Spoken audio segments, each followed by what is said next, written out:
And we're live. How's it going, everyone? And welcome to another episode of No Excuses with two of your three favorite show hosts who has the mic too far away from them. Are still. And Volatile, we're here to bring you the latest news and games commentary on the video games industry for the week. Although, to be honest, I haven't really seen any.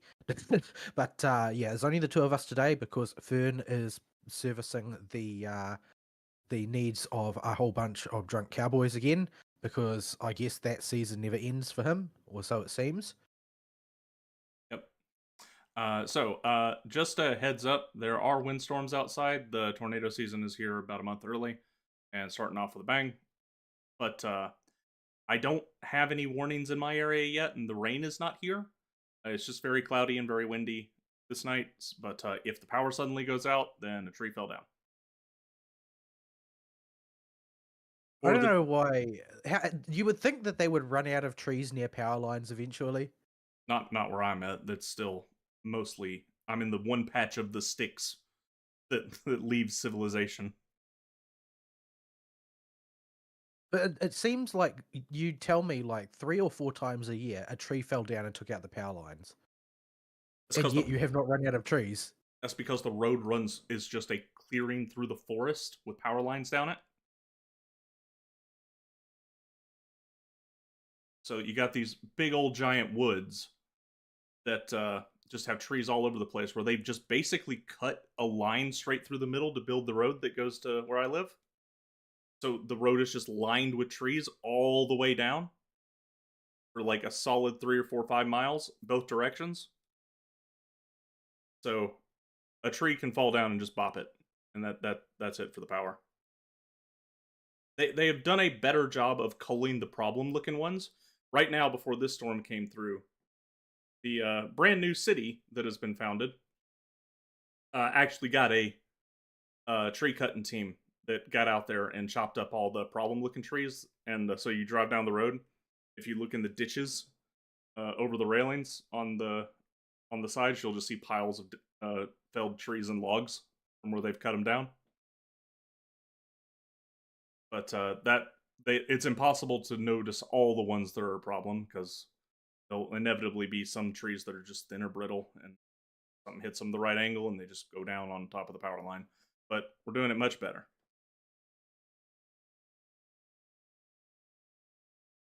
When your link party, I don't know what a link party is. I don't know either. But I was just like, oh, well, he's not in my link party. I don't know if that affects anything, but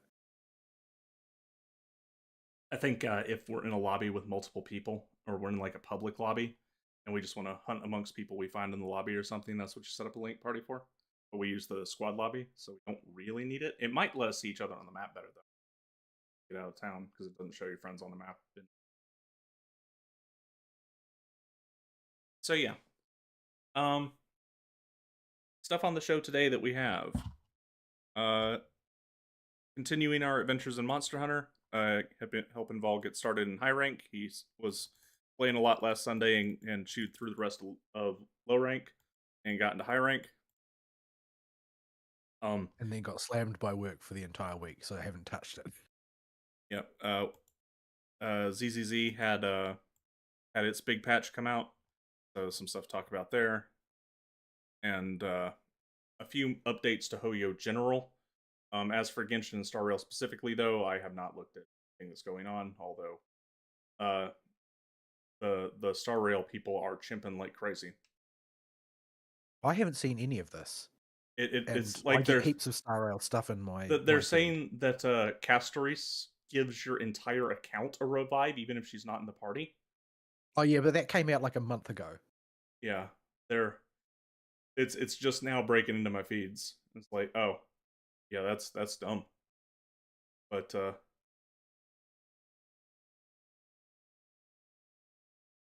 yeah, because there was so much of it, I finally just clicked on one to see what they were chimping out about.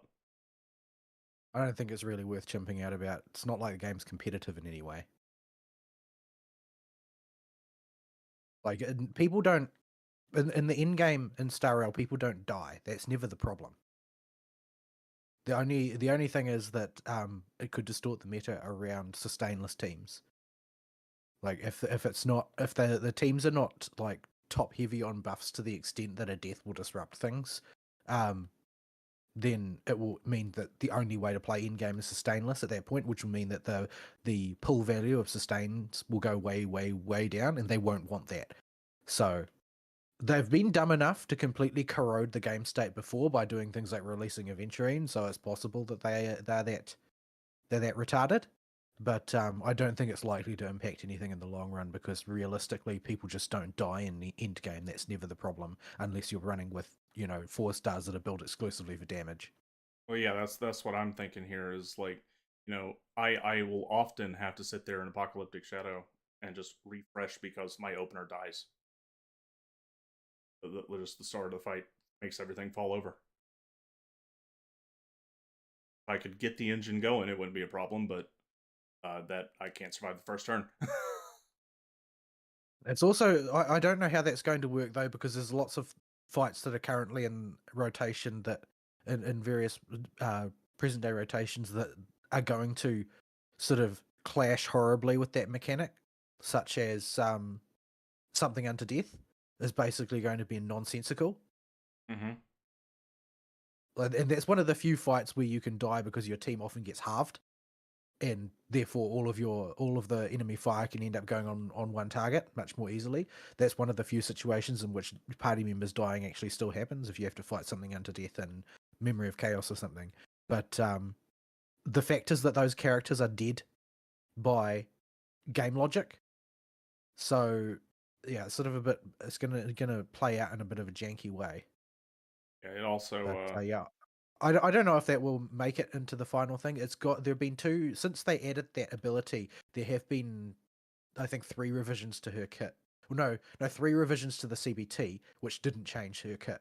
Her numbers have gone up and down constantly over the past revisions, except no change in the most recent revision.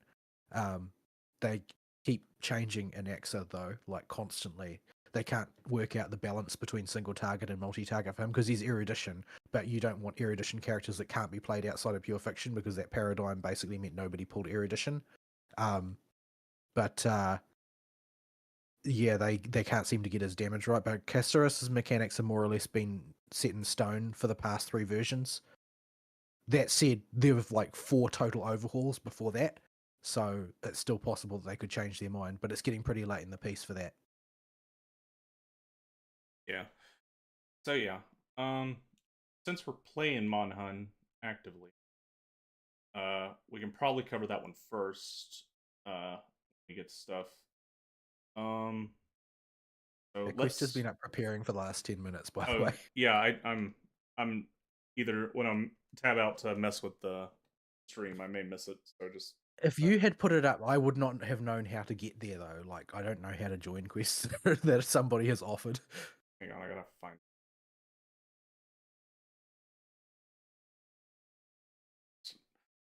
that for my not Archer board. Oh no, I know. I forgot I bookmarked this in the favorites. That's a thing. Thought I did anyway.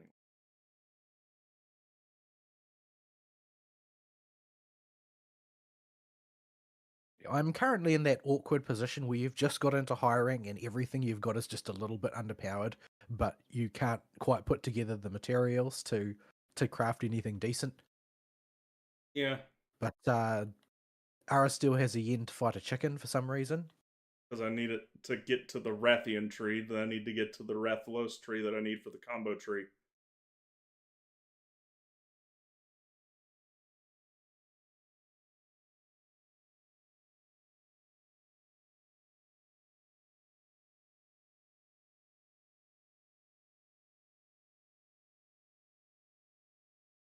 Incidentally, one of the strengths of the great sword is that the great sword is one of I think only 2 weapons in the game that can use every major mechanic.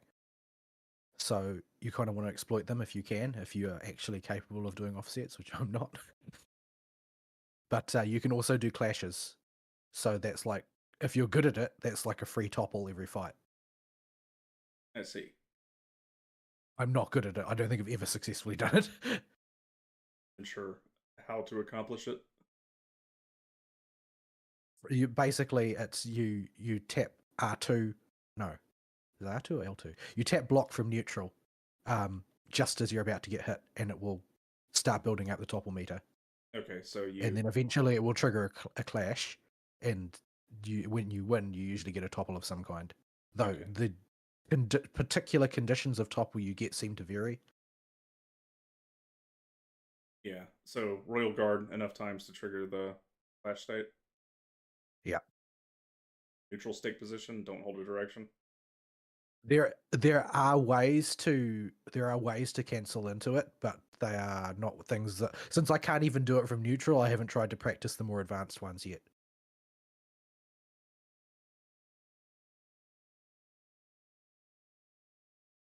All right. So I guess we start with your week. Want to start work stuff? It sucked. Sucked balls, and I don't know how to make it stop sucking balls. It was basically an awful week for me all round. I worked a retarded number of hours, and it's simply because there's nobody else to do it.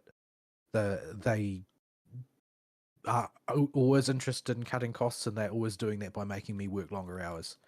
And there's not really any help for it. Other than resigning, yeah, that could help. Oh my goodness, there are 2 of these. Really? I didn't bring any dog pods with me.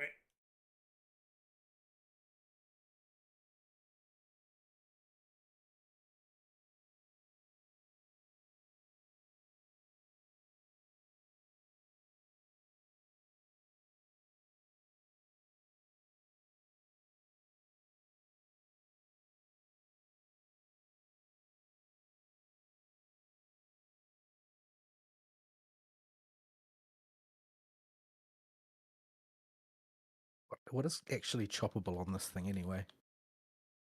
Wang's, I think the feet, tail, and the head. The feet may not be choppable. Me going on memory that may be wrong.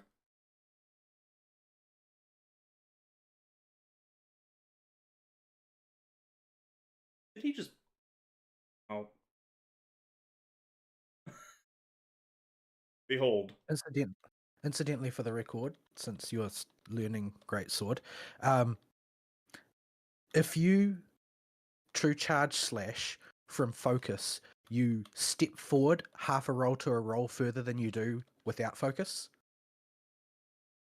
Oh, if you're in L2 mode. Yeah. Yeah, It's worth remembering if you think you're going to be slightly out of range. just did a combo offset by accident. I don't know how I did it. You can't combo into offset with the Great Sword. Oh, I meant when I Well, say is offset the name of an actual mechanic Greatsword has access to? yes. Oh, It's okay. parry. It's the standard parry. Oh, okay. When I've been saying It's offset, called an offset. Like the game logic calls it an offset. oh, I've been calling it an offset, like the generic offset. Like you start part one of your combo, reposition, and then can continue the combo. That's what I've been thinking offset is, because that's what it is in every other game I play.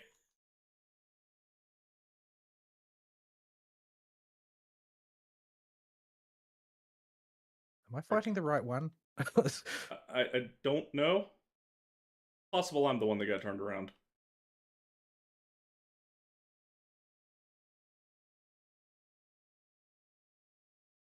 But yeah, so just for fun, since Vol's here, I'm goofing around with his weapon.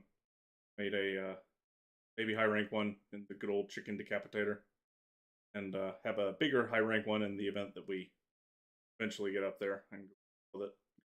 Added a lot of around for that particular great sword. I don't think we'll quite get that high, but just in case. And I've got my trusty rusty dual blades in my pocket, just in case. I would love to attack the monster, but he's doing his stupid move. I just got wing buffeted by Yunkitku. I'm so ashamed.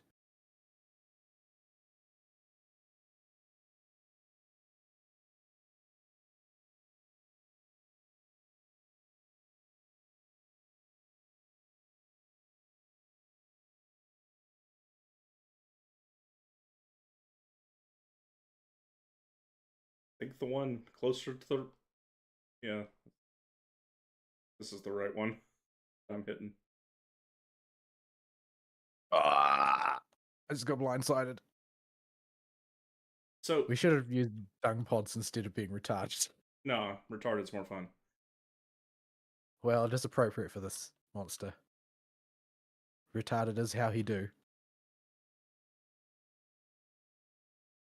I would love to do something to the Oh my monster. goodness, could he please stay in range for more than half a second? No, he's That'd be fantastic. gotta keep bullying me.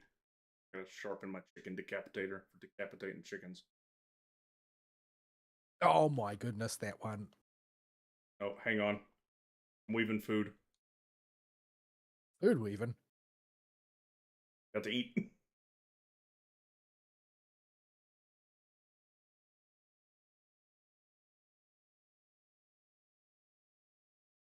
Yeah, I don't think you can combo into offset. You can cancel into offset, but again, it's kind of troublesome to do. And you lose a lot of frames moving to offset. Usually you just want to start intending to do an offset. Not offset in the game logic, and this applies to every weapon, because I think most weapons can offset, but not all of them. Ranged ones, obviously, a lot of them can't, although I think the heavy bowgun can. It basically means an attack which, when it collides with an incoming attack, will divert the monster off to the side. I see. So how about 4 chickens? We don't need 4 chickens. Why are there 4 chickens?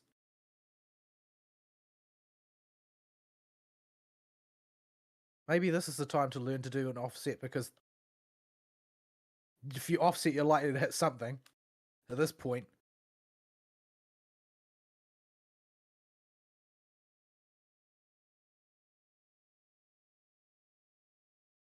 Oh my goodness, how did he hit me with that? Did not look like I was standing in his path. Is there a figure wasp over there? Oh, it's the standing figure wasp. 4 chickens. Oh my goodness, this is retarded. Yes. Why we do this on the show. A lot of retarded. There's a lot of retarded chickens around here.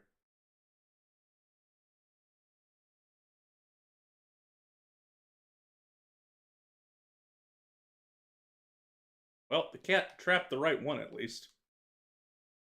That's something.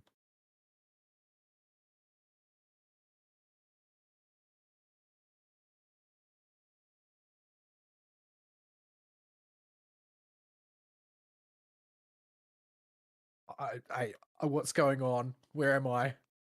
There are just chimkins everywhere. There's a thing up there. Is this tail cuttable? It's a very skinny tail. There we go, that worked.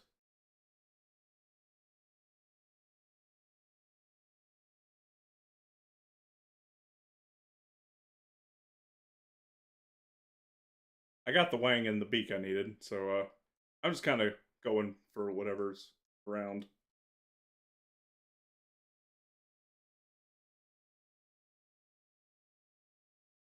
Oh my goodness me.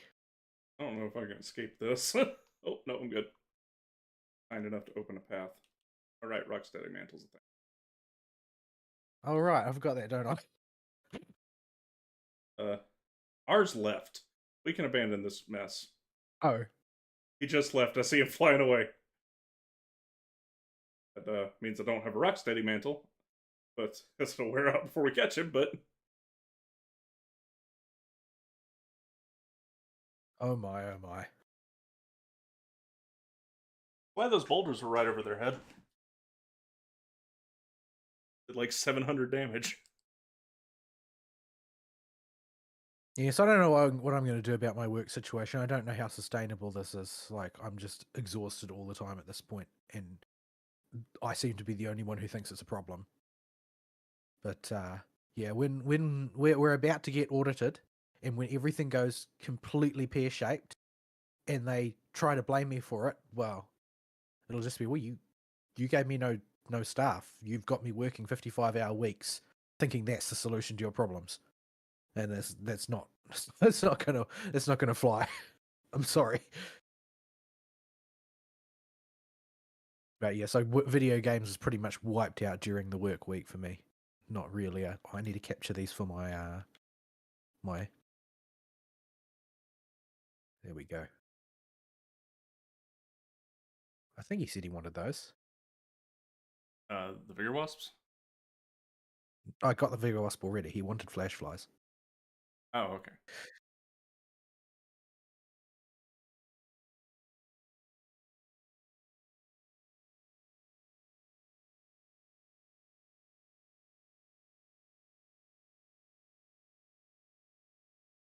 Okay. While it is lovely that you have set up that shock trap, chicken is over here. Oh well. Oh no, the chicken is on top of me. Oh well, it may work out. Depends on where the chimkin goes.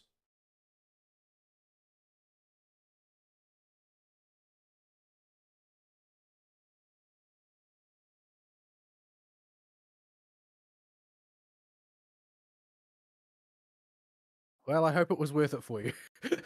I got the wing I needed from the break. I love that you can see Just, what you get from the breaks now as soon as it breaks. I love that it doesn't scatter crap all over the battlefield as well. Yeah, even the plunderang just puts it straight in your inventory and tells you a notification of what you got.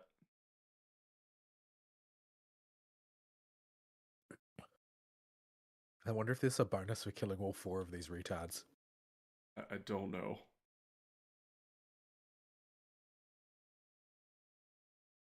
Oh well, we will get to see whether or not this actually unlocked that monster for me as well. You can just So go. it's sort of a mystery. You can hunt all your optionals and farm Rathian until you can make a Rathian Greatsword if you want. I think probably a good strat. Yeah, we might as well clear out those low ranks before they become completely dull.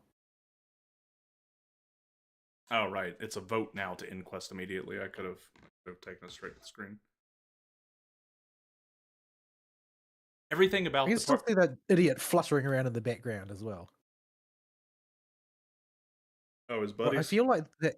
Yeah, I feel like the average HP of monsters is also just lower. Yeah, it is. This is my biggest thing that I was going to get to when I talk about Monhun. Is I feel like monsters need to have about 50 to 100% more HP. Stuff just dies too fast. Yeah, so I'm a really, really slow hunter. I've never cared at all about hunting quickly, and I'm killing things in 10 to 12 minutes, whereas normally a 19, 20, 22-minute hunt was normal for me Yeah, because I would just take my time, and I'm like, well, I feel like I just started the fight. What's going on? yeah, and while I'm sure there is the crowd that'll be like, "Oh, well, that just means you get through faster." Well, it also means that resources are way overtuned for the hunt that we need because the monster's not alive as long, so therefore you need less potions, less incentive to dodge everything and learn your weapon and the monster correctly because the fight doesn't go as long. So you can just chug a lug your resources if you want. I'm gonna get it eventually. Like the only monster I have that consistently goes over the 15-minute mark that I've fought more than once is Tempered Arkveld.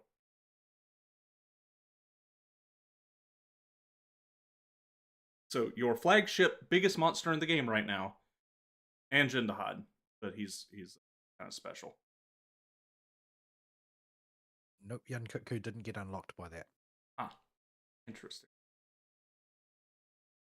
I wonder if your interference in that story quest prevented it from unlocking, but that didn't seem to be the case with the other ones, so I guess I just have to wait to run into one of them. Yeah, All right, how far back? Oh, we're going way back in time here. I still need low rank materials to make a bunch of. Well, we'll start. Uh, oh man, I haven't even done the Vespoid one, but I can leave that for later. I guess we'll start way back here. Gotta make charms and upgrade those too. All the elemental resistance charms because I always use talisman for that. Res.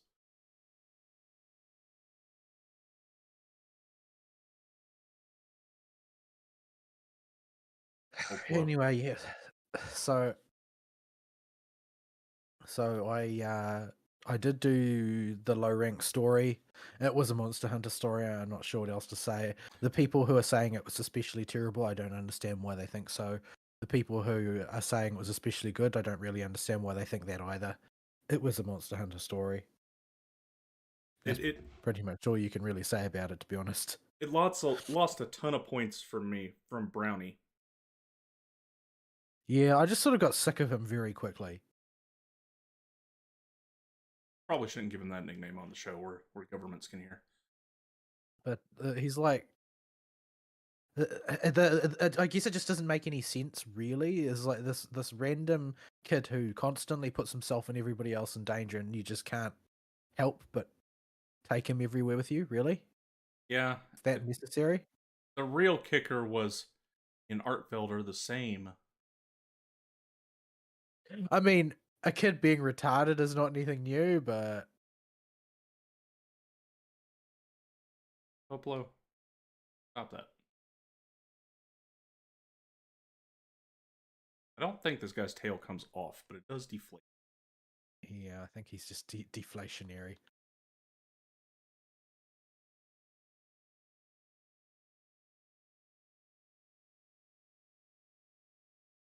Oh dear. You ever have one of those monsters who just seems to buck constantly, and you can't really do any stabbing?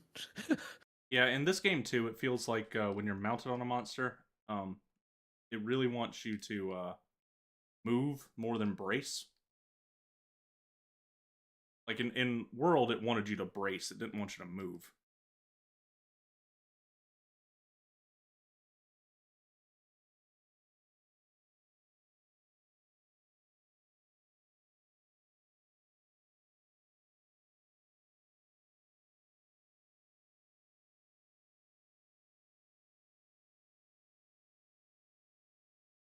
But yeah, it's just his whole. Oh, me and Arc Builder are the same. No, please don't kill the monster. Think about it; it just wants to live. I'm like, so did everything it ate, kid.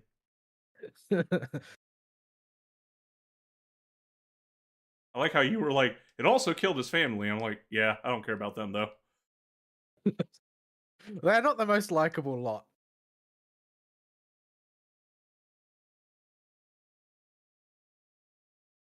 Is this thing standing over the ruins of my freaking tent? Yes, Oh, it's on. How dare you? that attached to your tent. Well, no, I've never used it before, but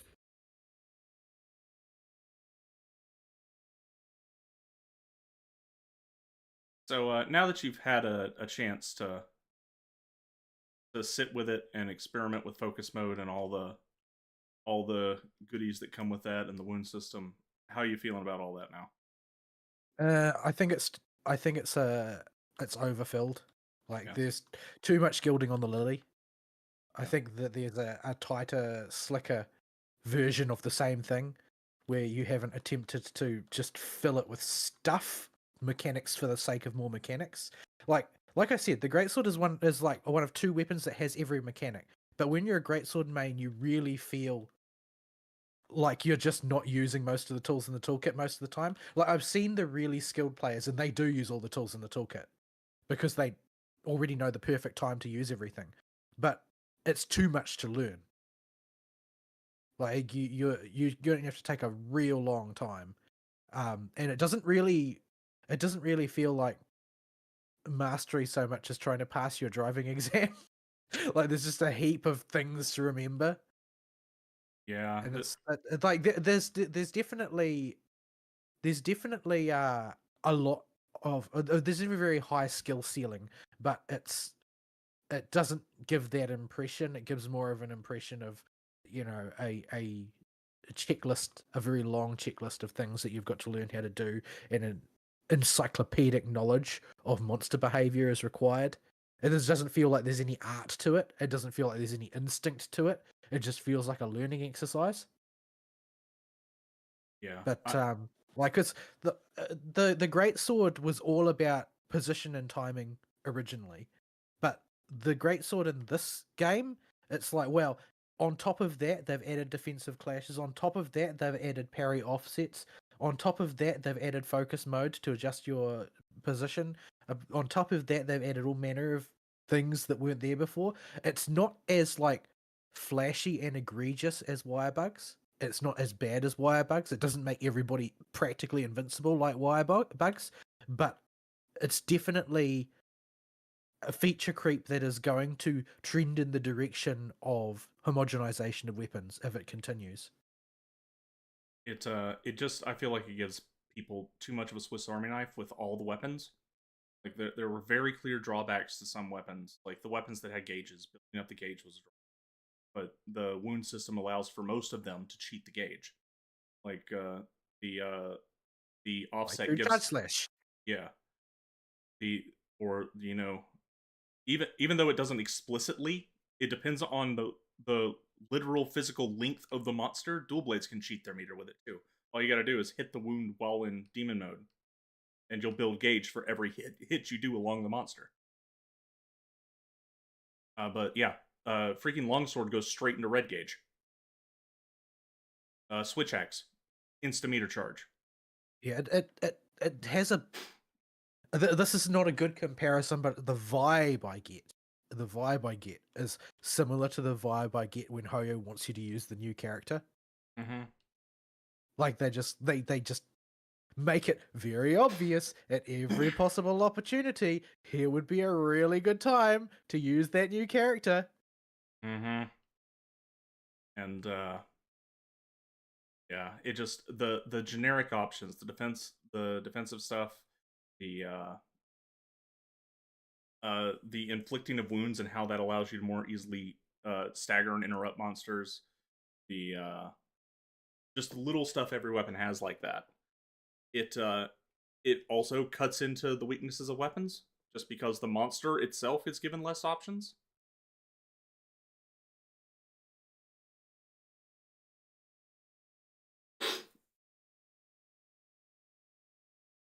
So I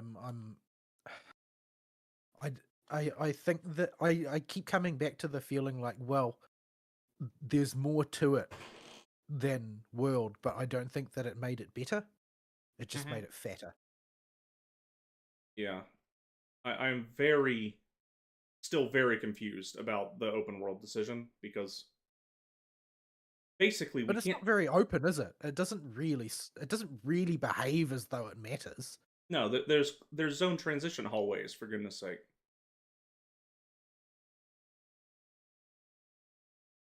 Like all it does is make you Put a have to huge go burden on your PC. that and go, okay, where was this quest again?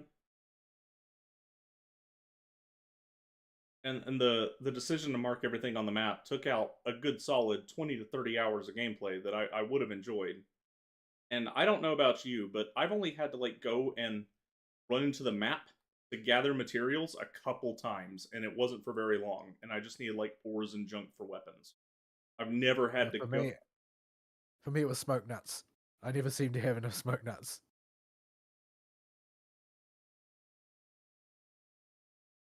But yeah, it's just there ain't a whole lot of reason to be out in this world exploring stuff because, and part of that is because like you can say like, oh well, you need to go out there and get the aloes and junk to trade for food stuff. I'm like, well, that's just kind of a convoluted system. Number one, and number two, I don't need those food buffs because the I monsters mean, all have such low HP. I'm sure when we're doing like the triple tempered Elder Dragon hunt, we'll want every buff we can get. But until then, Yeah, in base game, you don't need those food buffs at all. They're overkill as crap.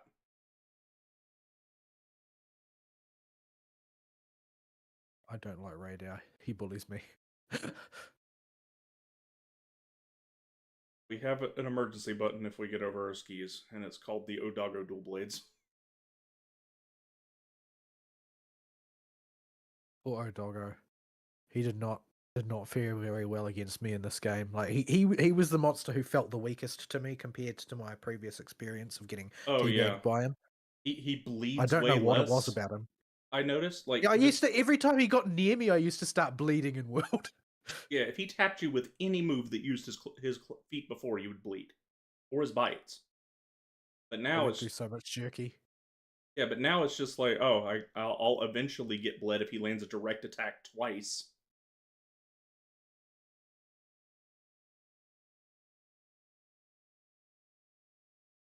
Honk.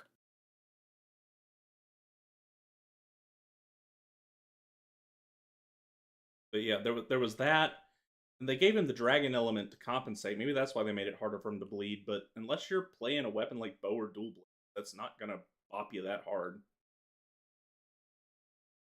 I'm pretty sure that I used to get bled by the dragon element one before, though. I don't think Yeah, that that's. yeah, I think the dragon I don't. one still caused it. I remember prepping for the Odago fight would be if I was fighting the dragon one. It's like, okay, like my talisman needs to be bleed resist, and I need to cram as much dragon resist in my flex slots on that I keep on my decorations as possible. Excellently.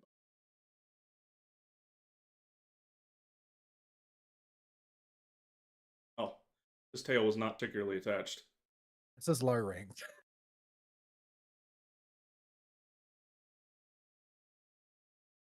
You need to glue that thing on better, my guy.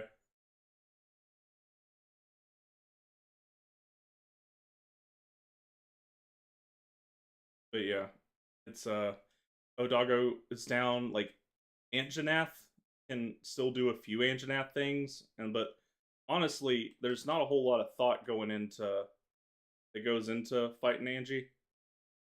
It's just both just true charge slash that wound. Yes, we did. He didn't. His head didn't break.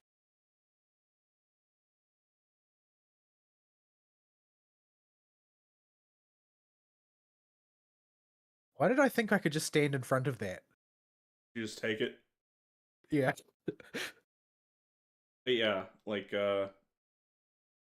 I like the new cephalopod type enemies, but they're probably the most fun to fight because they have a new body type that I have to learn on top of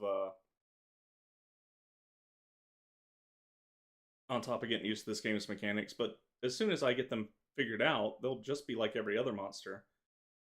And it's so noticeable with the returners because they just feel like they've been neutered. And high rank does a little bit to fix them by making them slightly more aggressive, but not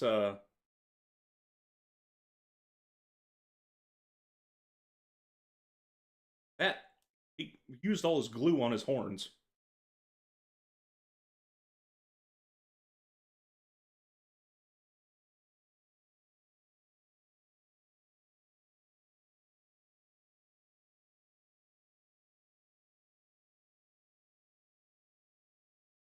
But Yeah, I mean, the overall feeling I get from the game is like it's just gilding the lily.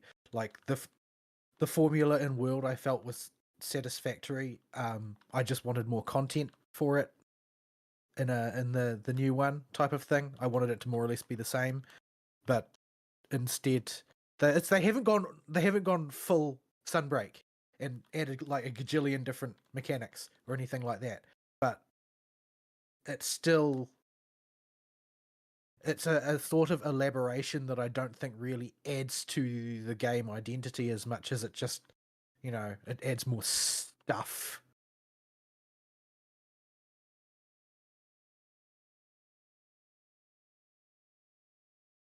yeah, and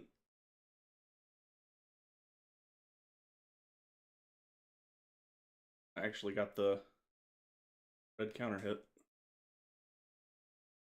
Okay, I was gonna say if we don't get those stupid uh horns off, is Wang? Can we get Wang? Wang. Oh my goodness, it's not working out for me today. I keep pressing the wrong button.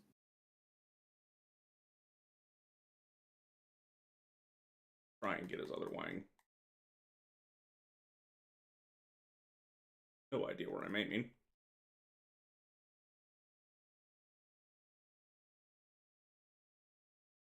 Oh, focus attack that wound. I want a Wang, but I want to chase him even less.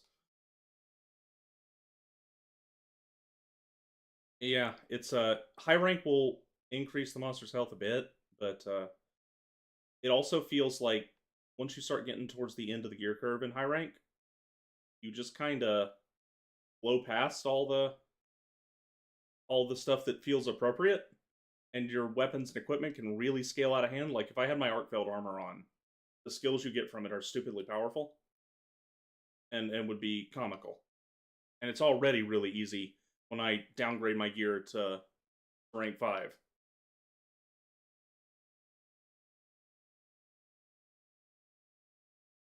So it's I people are I see a lot of people that are pulling out the, oh well, you're just an experienced hunter and that's why it's easier. I'm like, no. I remember my kill times from the previous games and they are significantly shorter.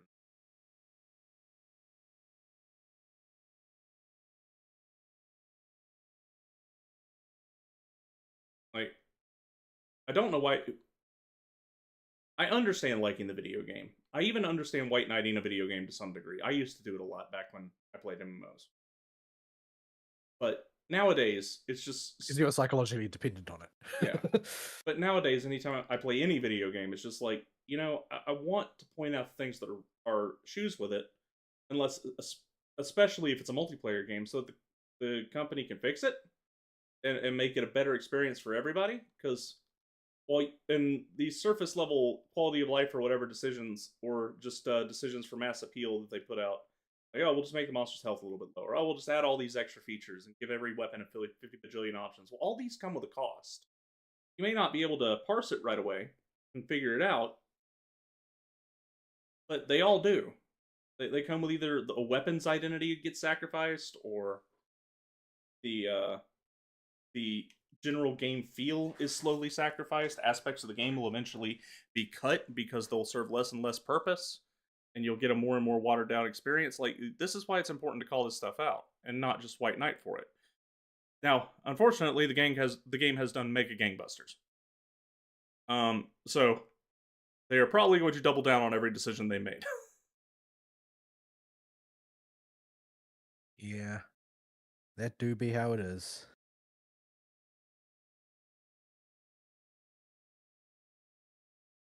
I'm not sure that there's really anything to be done about that. Because I mean, that's the thing, though, right? Mass appeal is mass appeal. That's what they're going for. There's not in the sort of the time scales that is able to be perceived by um investors, the financial people, like that along that time scale specifically, they can't see any benefit from making the game more niche. Yeah, and in the world of infinite profit, investors are unfortunately most of what matters.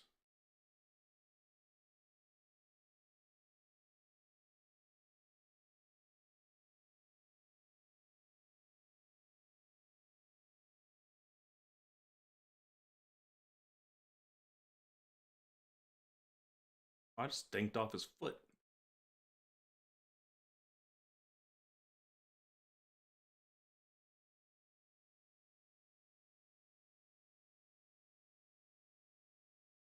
Oh, Is it possible to sever those mandible things he shoots out? uh, I don't know. I'm about to go to sleep though. Okay, he caught me.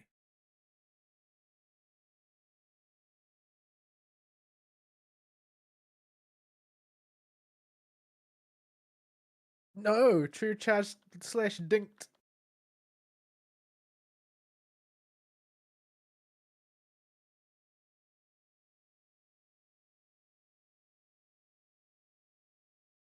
Wasn't there a skill that prevents dinking?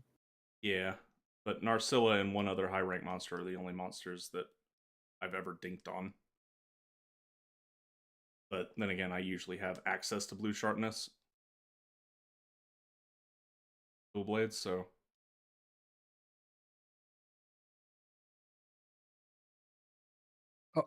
Oh, Pelico, help me out. oh well, me and the Narcilla collided with each other mid Uh, true slash. I accidentally got my barbecue grill out.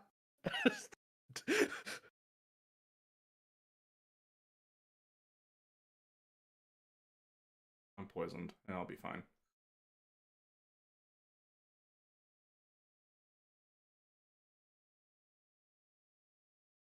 Oh, come on, man. Oh, I just barely reached his butt.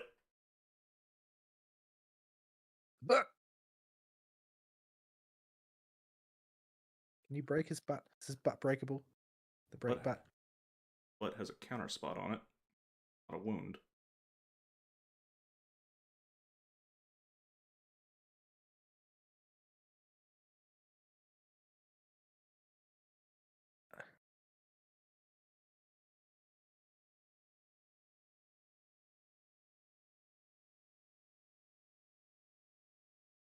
Oh no, he's trying to run.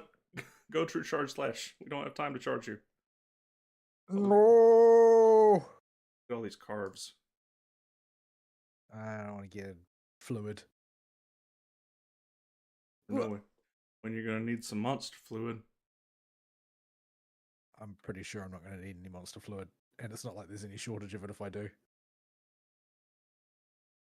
But yeah, I am worried about the game. We're in a better position starting than Rise, I think, in terms of game feel. But there's a whole lot of decisions they made at the start of this game where things could go to pot pretty quick. Oh crap! Go Sacred, get me over there. He had like 3 hit points left, it turns out.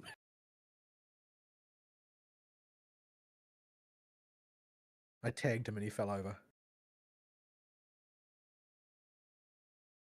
Let's see it. Last time I caught the flash flies, it didn't work, so we'll try again. Hey, it worked this time. It must not work inside event quests. Yeah.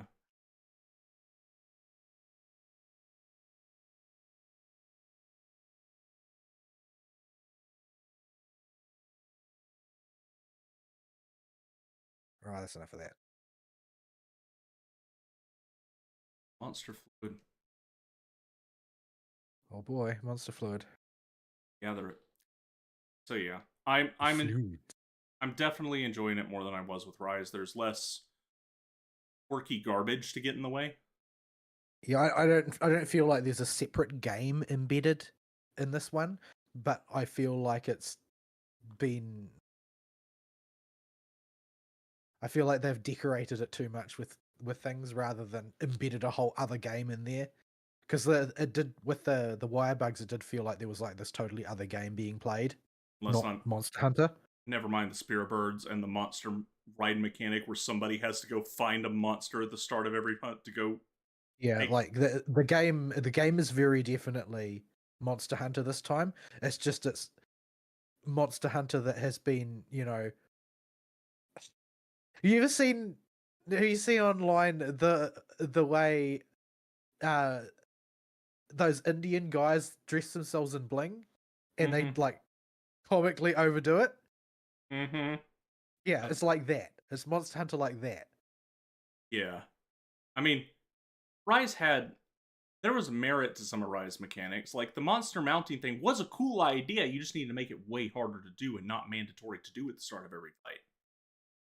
Well, the thing is that there's this argument that you could make where, well, I mean, if you have a mechanic that is at all beneficial and it's accessible to every weapon, then you have to do it.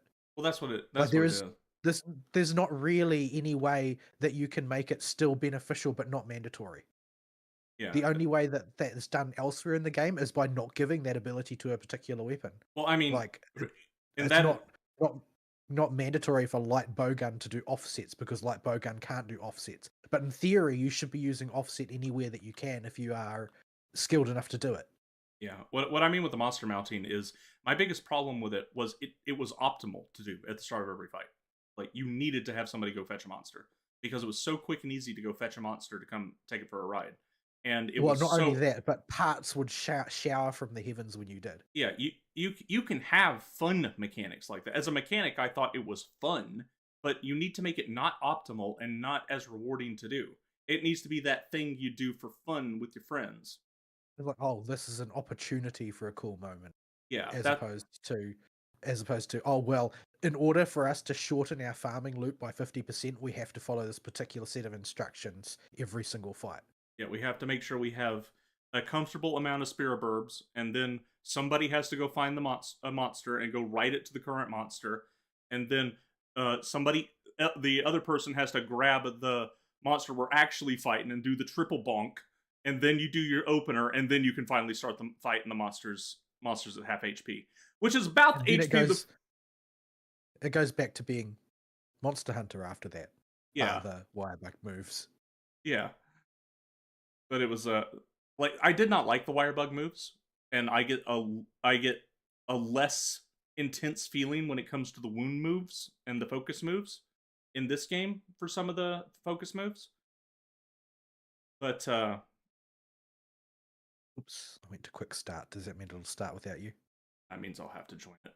Oh, Right. I got a quest invitation. But if you're already in the quest, it may just let me. It sent me an invitation, but yeah, I'm just parachuting in. But yeah, there was so much faff at the start of every Rise hunt that drove me nuts. The Spirit Birds especially, and the fact that monster mounting was necessary. But the bigger issue was the Spirit Birds at the start of every single hunt. You had to have a Spirit Bird run route. It didn't matter where the monster's initial spawn location was, unless it was just a super trivial monster. You did not want to waste time, or you did not want to skip out on those bugs because they will decrease the overall time because there's attack bugs there.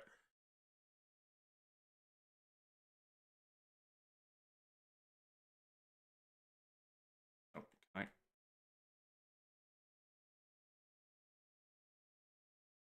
You get that attack off? Oh, okay, I can cancel it.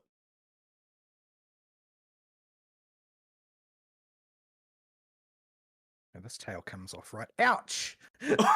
I was waiting for you to do your attack before I did that so we could get both the damage. Yeah, but you got me. I did not know it could do that.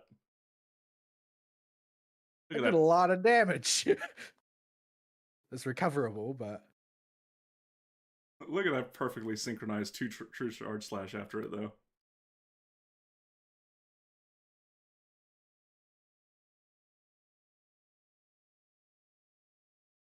A wound on the tail. Maybe we can grab I that. need to find one of those mental bugs because my health is running out. I accidentally started sharpening instead of getting on my sacred because I'm a retard. Calico. I only I hope. need a cold bug. A bug Oh, made of cold. all right, those are a thing.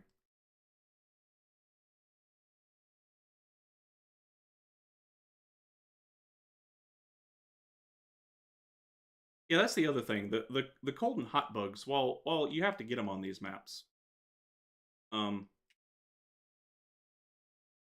ain't no way Well, in heck. they're kind of a bit prolific though. Like, Yeah, they're all over the dang place, and so it never feels like I need to take a chill potion with me or whatever.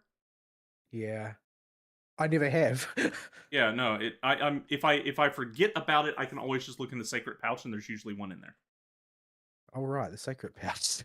I haven't been checking that lately. I'm used to looking into the box at the start, not looking into a pouch. Sacred, give me free stuff. All right, deodorant. That's for blasting this one, right?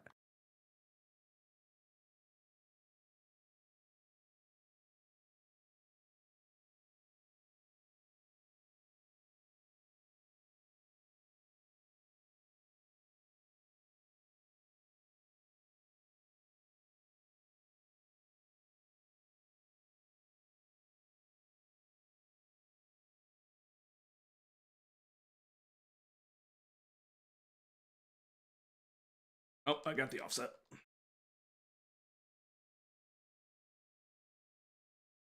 That's a power clash. Just not an offset. Or the Royal Guard thing. Don't forget the tail. All right. The tail. Tail. Yeah. So yeah, it's like what's a good way to describe this game? it feels like Monster Hunter, but instead of it just being uh overdone in clown makeup like Rise was, they've made Monster Hunter again, but they've laid a whole bunch of banana peels around that they could very easily slip on for no reason.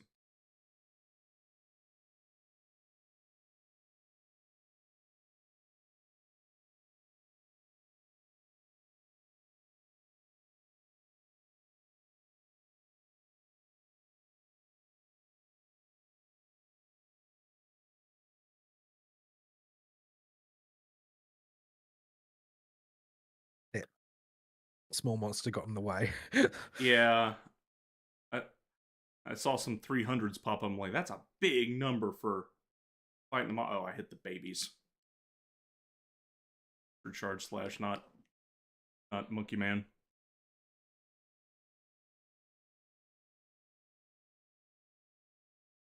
Yeah, Oh, he's angry.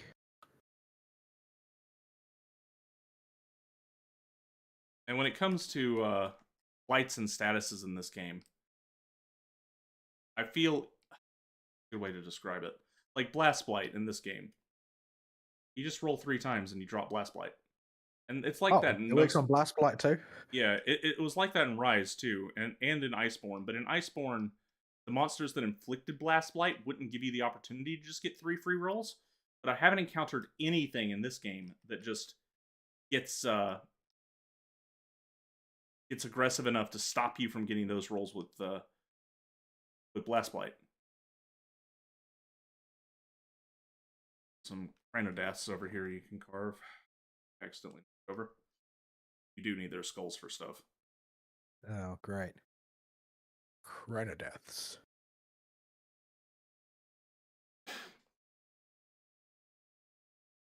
Yeah, like this guy. Yeah, he's fairly aggressive, but he's not Bagel Goose. He's not the green goopy hand boxer thing. Like you can just go roll 3 times and drop it, no problem.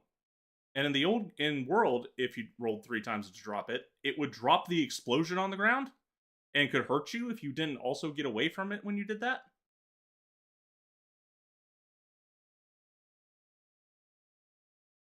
So you don't need to carry it for that. Fire you can roll to put out, like always, so you never need to carry anything special to put fire out, or jump in water, or do a roll in water and it'll insta put it out. Thunderblight, I have got stunned so little. Normally, stun proof is like in the last 2 games one of the first skills I try to max out. I've been stunned once, just once, Yeah, throughout the entirety of low rank. I yeah. was like, oh, maybe tempered monsters do tons of stun or something. I mean, if you get really womboed, you can still get stunned, but it's so rare now. You basically have to be inflicted with Thunderblight or be fighting a tempered monster that just is going to town on you. Or fighting 4 Yunkakus. Yeah, that too. Um, but we're dumb. That's why we did that. Normal people don't do that.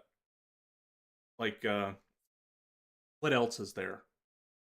The blights. Ice Blight. Yeah, that's a bit of a problem, but there are so few ice monsters that it's just kind of whatever. There's like 2 that do Ice Blight, and it's a problem. Water Blight, same deal, but there's like 2 monsters that can inflict Water Blight. And the only blight I care about is Dragon Blight, and people that don't use fast weapons aren't going to care about Dragon Blight because they're going to be doing raw damage for most of their damage. And for statuses, really the only one I care about is Poison. And the Guardian versions of monsters that would normally have Poison don't have Poison. I thought it was just kind of bizarre. Like, why would you make that decision? Yeah, Is it too complicated? Oh. I never got poisoned by Guardian Rathalos. In Yeah, I don't think I ever got poisoned by him. No, I didn't. Because I was looking out for it. I was really looking out for it.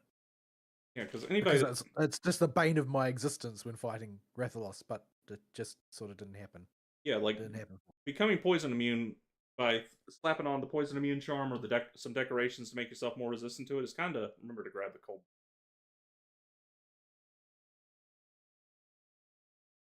Sacred ashes. Check your pouch.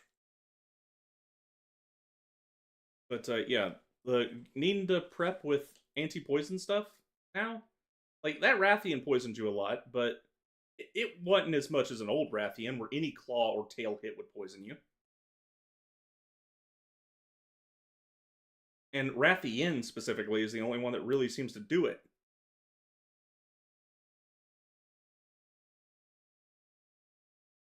So it's just they basically what I'm complaining about. Oh, I gotta weave food.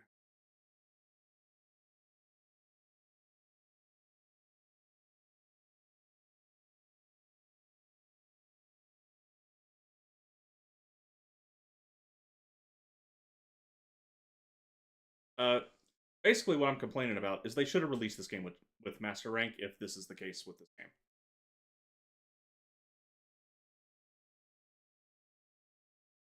Like the current HP pool, I don't think is acceptable at all for the game as it's come out. Like the monsters should actually feel like monsters that you hunt, not giant pinatas. And I get a very pinata-like feeling from these things.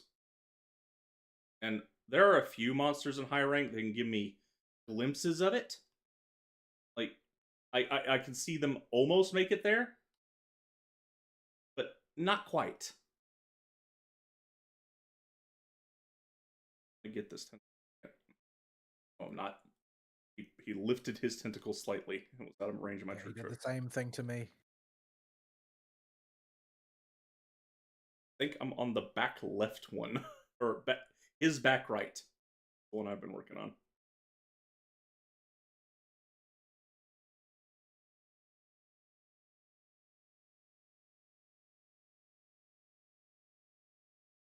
Wound on it.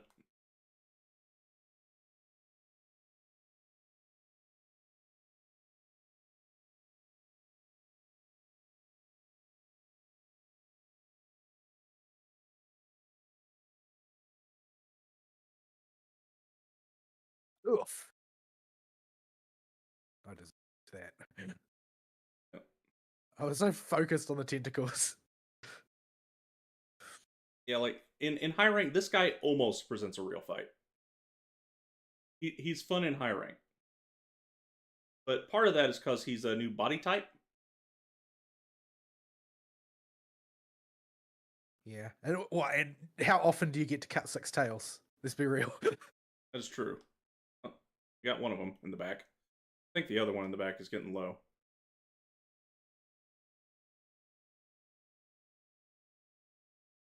Did he just totally stop on your screen for you? A completely animation break? No, he did not.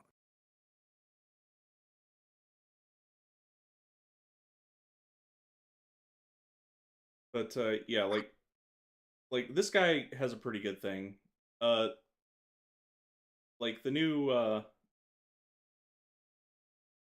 what you call it? Not Rathalos. Lightning Rathalos is okay sometimes. Radar. Yeah, Radar. He can be okay. All the Apexes can be okay, but none of them really quite are there. Stop them from being pinata after a while. Like this guy at least can do damage in high rank. He does hurt. And in this little fire mode, if you don't do enough damage to him to make the fires go away, he will explode.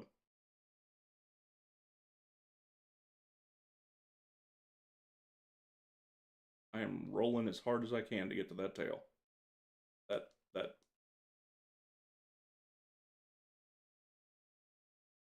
Does Fetus Jagras Pro Max do anything? I mean, they're the most annoying Apex to fight, I find. Because they're fat. Yeah, because they're fat and you bounce all the time. Yeah, they're fat and they got that stupid taking me for a ride. Enjoy. He took me for a ride all the way to the flash pod. Don't forget the wiggly. All right.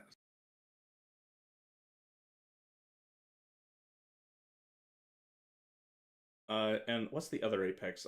Oh, Jindahad's a siege fight that's heavily scripted. In every encounter?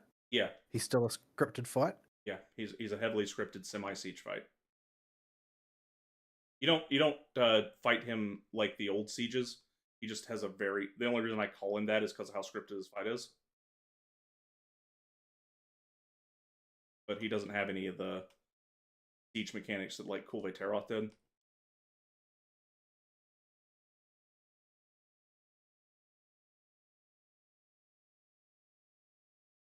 Where'd he go? Behind.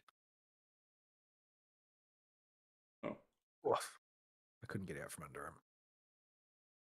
I could have super banned up there, but I did not. I just ran into that.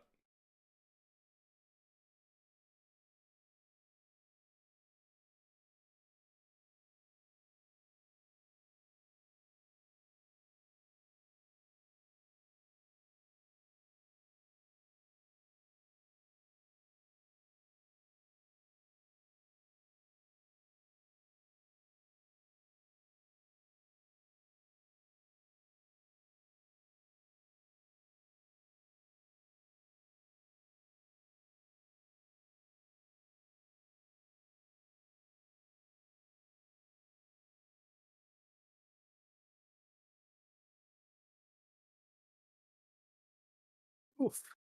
I am standing in the lava.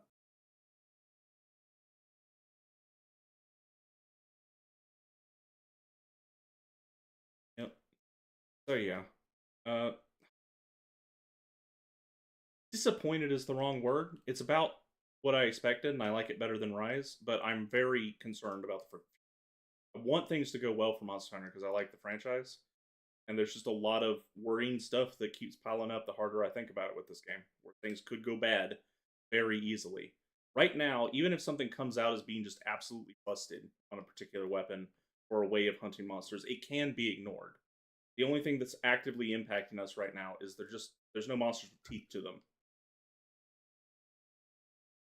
Well, there's plenty of monsters with teeth, but their teeth kind of suck. They're kind of dull teeth. We already cut that one.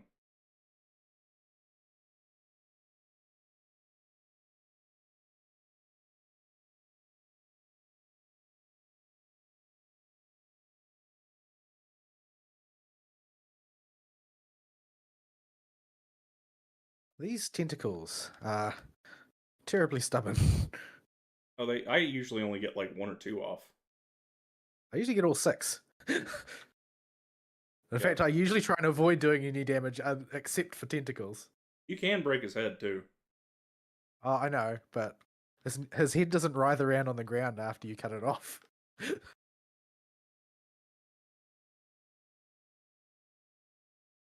Nah. I think a cat killed it.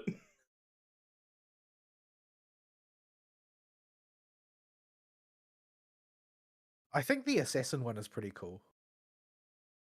The assassin one? The Oh, skinny octopus. Oh, that one. Yeah, that one's cool. I like how he makes more use of the octopus squishy body and like can go inside the ground and stuff and pop out, and how Somehow they actually made him gross to look at as well. Well, he looks like an evil villain octopus with like a slasher smile. Yeah, I don't know. I think he looks like a kebab, but I mean, did I? Osama bin Laden octopus. I mean, yeah, he does have a towel on his head. Did I miss any tentacles that we got off? I think we got 4. I don't know. Let's not worry about it. But yeah, it's I really think it was a mistake not to release Master Rank immediately with the game, because when I play this game, basically I'm just preparing for Master right now. Because there's nothing here to present a challenge. And I get you going for mass market appeal and you want to drip it out so that you extend the life of the game and all that, and my investors want my engagement for as long as possible and all that. Even though it's not a live service game, well, it's only a semi-live service game.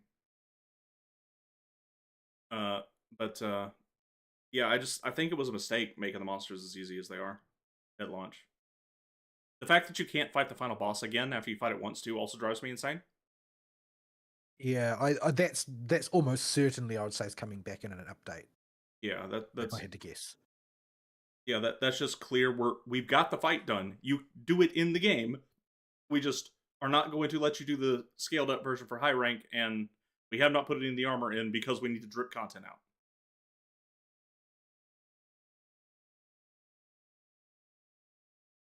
I think I need to refresh anything, but in case. Going to buy out the ship because, I mean, this is the only way I can reasonably get new weapons right now is by buying them off of the ship. All right. I think that's how I got my my chicken decapitator. Just buy them. I mean, what else are you going to use points for? Repairing your And that way, I camps. don't think you're going to get destroyed again. And they'll come back in an hour. My boat has some mega demon drugs. Which mine did. Max potion. Let's see. Let's buy the whole shit. I have mine set to go hunt medicinal items and just buy everything he has every time.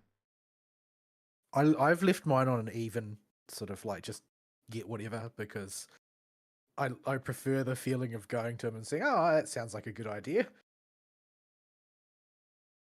Let's just try that." But yeah. You'll notice a bit of health going back. Once you get over the high rank bump, you'll notice there ain't really any of a health jump between low and high rank for the base rank monsters. You'll notice a bit of one with the tempered monsters, but like I said before, the in-game weapons scale up so high that'll even disappear eventually. I'm not there yet, but I can see there are plenty of upgrades that have big enough numbers on them that I can get that are going to make that disappear. And that's just, I don't think that's good enough for launch. And I wish they would take the time to include the challenge, some kind of challenge at the end game for people to go through. Even if it's just a few monsters that are tuned up a bit higher, like super mega tempered Arkfeld or something. Just to have something that has some teeth that you can go hunt and aim for. But no, you could fight tempered Arkfeld in rarity 7 gear. You don't even need rarity 7 gear to fight him.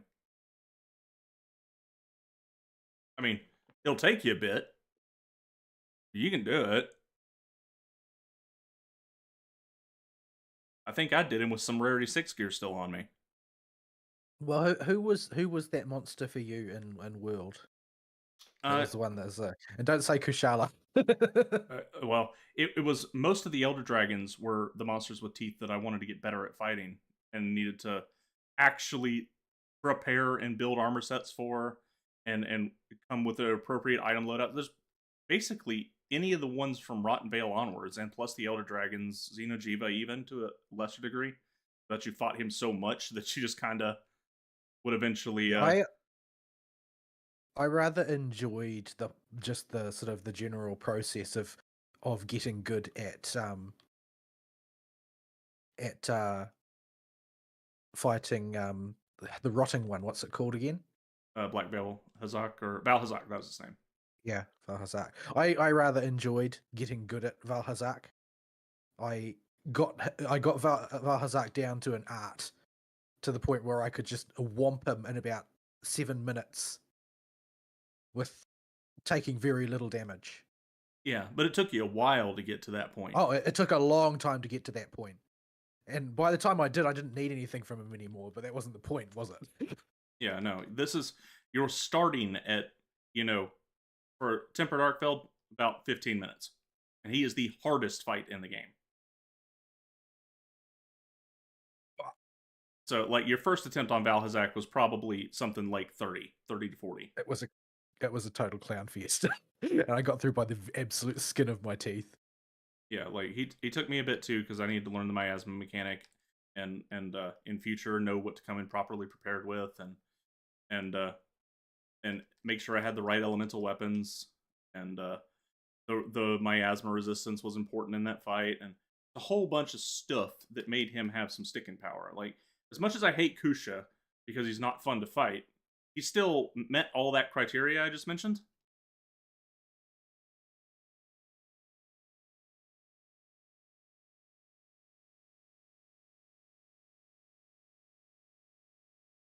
And even little Xeno'jiiva, you fought him so much because his gear was the most accessible, easy to craft, high value stuff for time investment. But even he was a fun final boss you could fight out the gate of world. You needed an event quest initially pop up, but it was in the game from launch and would just show up randomly. And so you could just be like, oh, I got Xeno'jiiva up. And you and your buddies could go fight Xeno'jiiva.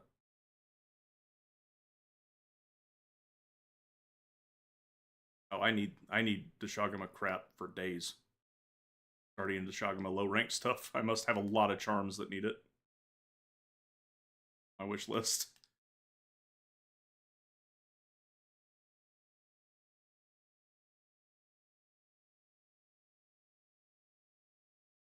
Where are you going? Like us. I didn't do very much. I was talking, so don't even know what I was doing to him. I just don't know how to.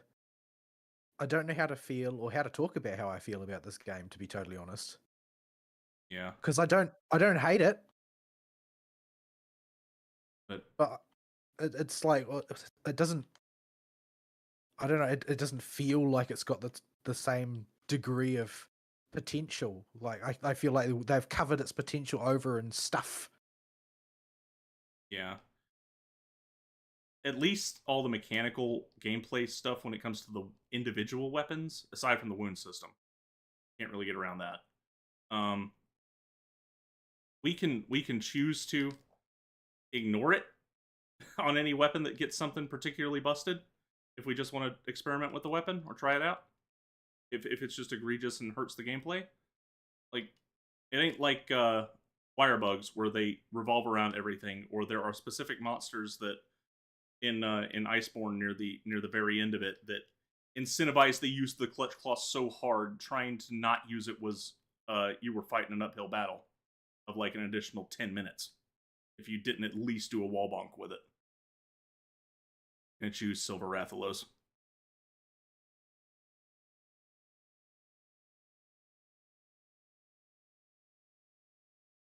What? Also, the Palico, while it is stupider than previous Palicos in gameplay, and the fact that we can't turn off some of its equipment drives me nuts. It also simultaneously feels more overpowered than previous Palicos. Yeah, I can sort of see what you're saying there. It's sort of like there's something like it's almost like it does its job for you to some extent. Like it's it seems to influence the outcome of the fight a lot more rather Yeah, than being sort of like a power up for you. It always ends up being, I don't know. a swinger. Like, it may not always hit that heal at the right time, but sometimes your mind's on something else and you just get a free heal. And you're like, oh, okay. That saved a potion and some downtime, made it even easier. Oh, it's got the trap down. Oh, it's given me buffs. And these things, we could pick one of these things for it to do, and it would do it like once or twice a fight in World.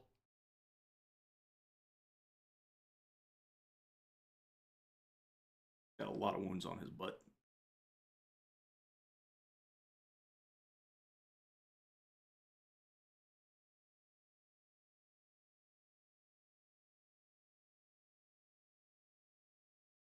But yeah, it's it's kind of weird with the Palico. Like I want to really like more about the game, and I'll keep playing it probably for several more weeks until the updates start slowing down. But it just I'm just a little disappointed that there's it could have been so much better, and there's so many banana peels everywhere. It feels like any moment things could go pear shaped.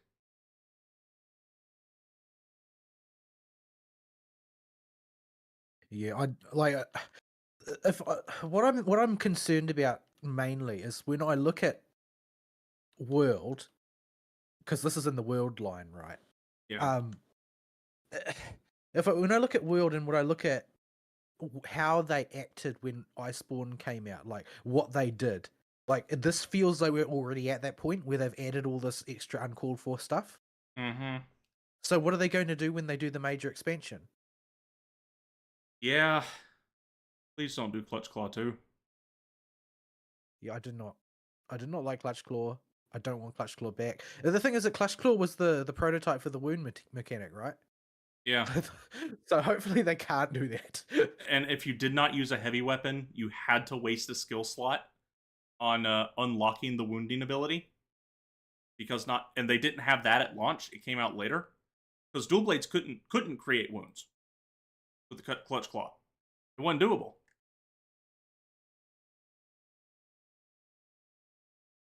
Game just said no.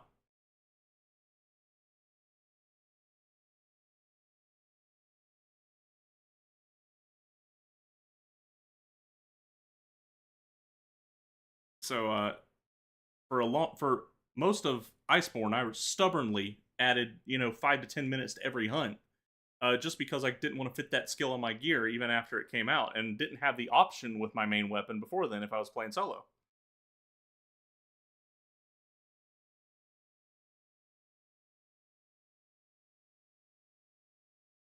So yeah, it's we could see an explosion later, but for now, it's playable.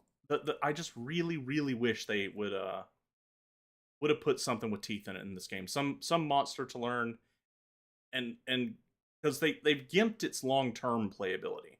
Like they're going to get about another month out of me, but they're not going to get the 3 or so months that World initially got out of me because I don't have to prepare for any fight. Like there are a couple of ones. Oh, I gotta take a Nullberry. Oh no. Yeah, I've found that I have done way less thinking about how to fight any particular monster than I used to.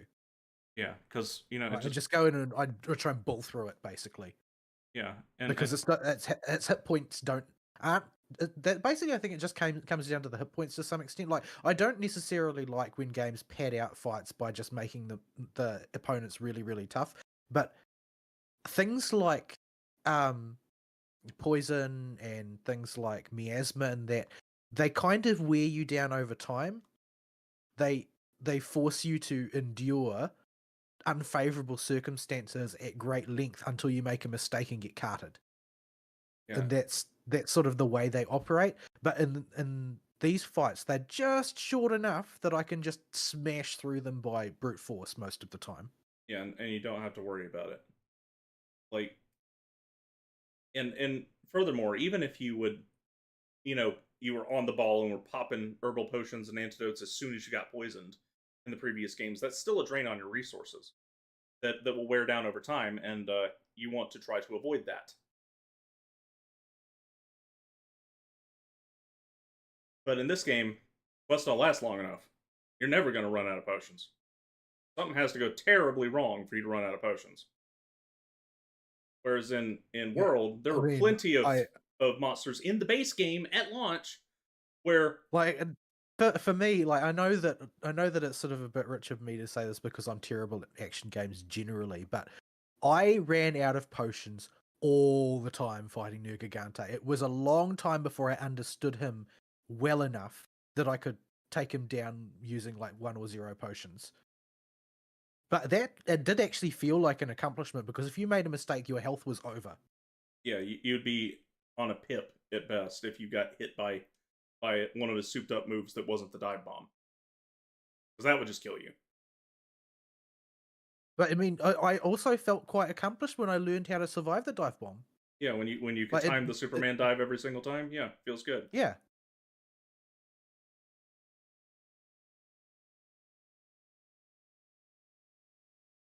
But in this game, there Arkfeld is a very could be a very good boss. He has potential.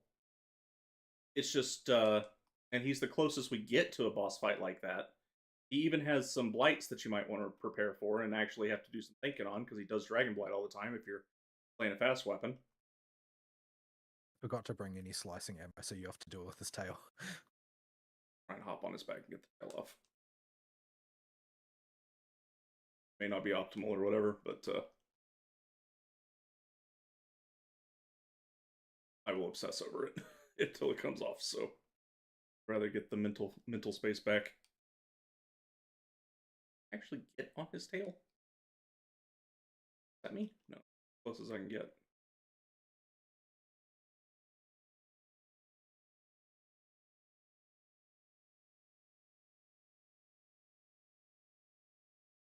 Guess we're getting ahead then.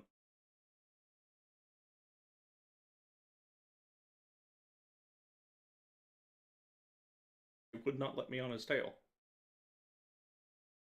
Tail is in the rock.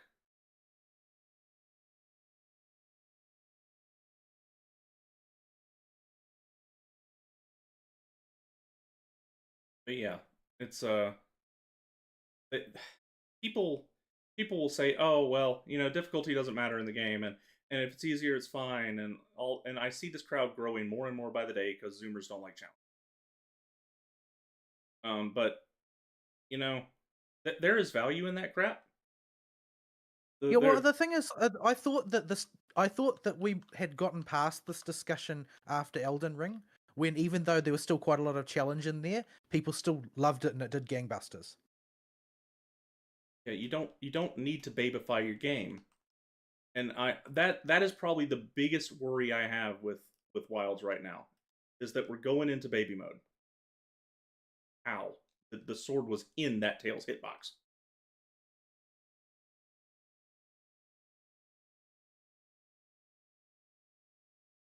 Oh, it was blue numbers because I have Dragonblight on me. I couldn't see it. A Wang, not a tail.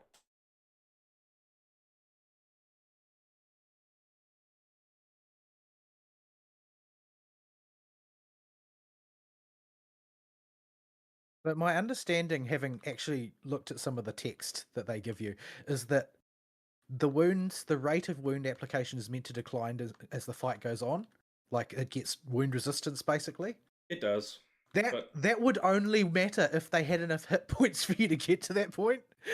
yeah, and on tempered monsters you can sometimes notice it, and it does take longer to apply wounds on tempered monsters, but yeah, it's still not quite enough because you'll bust through that inflated health that the tempered monsters have once you start getting your high rank upgrades, your in-game upgrades. Wait, did you slice the tail or? Nope, nope. It's still he's Okay. still Budamus is still firmly attached. He kept spinning around, so I accidentally whacked his wing. It looks like piercing does not really do much damage to his wings. But Basically, hit or go home. one of his wings is already dead. So I can't tell on these guardian monsters. oh, because they had the white parts all over the place. Yeah.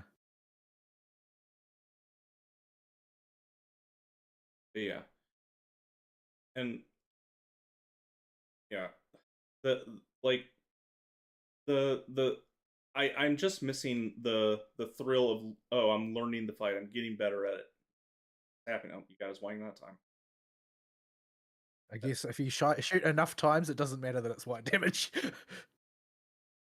Yeah, I'm doing white damage to the tail. That's because I have a chicken decapitator that does fire damage. I think that you have to hit the very, very tippy tip of the spine on the end of the tail.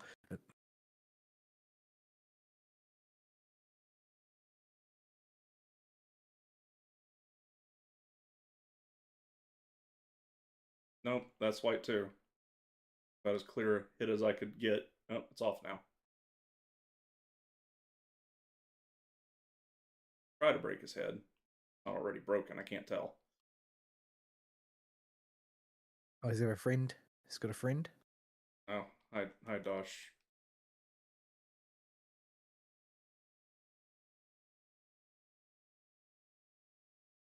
Come on, I'm trying to reload here.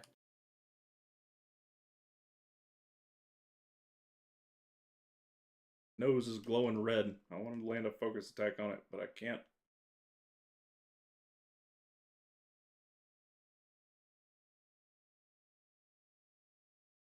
Can't get to nose. And for those of you that think I'm exaggerating, you've seen the damage I'm taking. You may think, oh well, you've said you made it high rank and that you've got I must be using high rank equipment of like rarity 7. No, if you watched at the beginning, I don't know if I did it on the stream or not, but I've downranked everything to rarity 5 for these hunts with Vol, and they're not hurting. I know it's a low rank monster and all that, but it should still, at least tickle. But and my palico can keep me alive through what it does. So even if it does manage to accidentally do some damage, Well, the thing is, you might be wearing high rank gear, but I'm not, and they're not killing me. yeah. Like all of my stuff is like rank 4.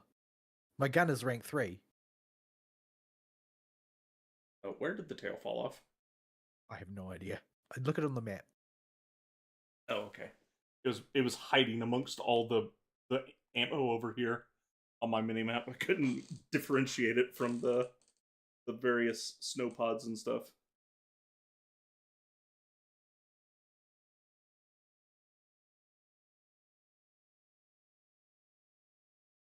I Yeah. do actually rather like the novelty of the guardian creatures.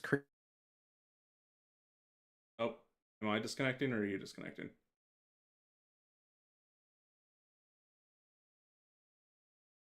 Ladies and gentlemen, we may be having slight net issues. I will check and see if it's me. Not me. So it is Vol. Well, we will do this.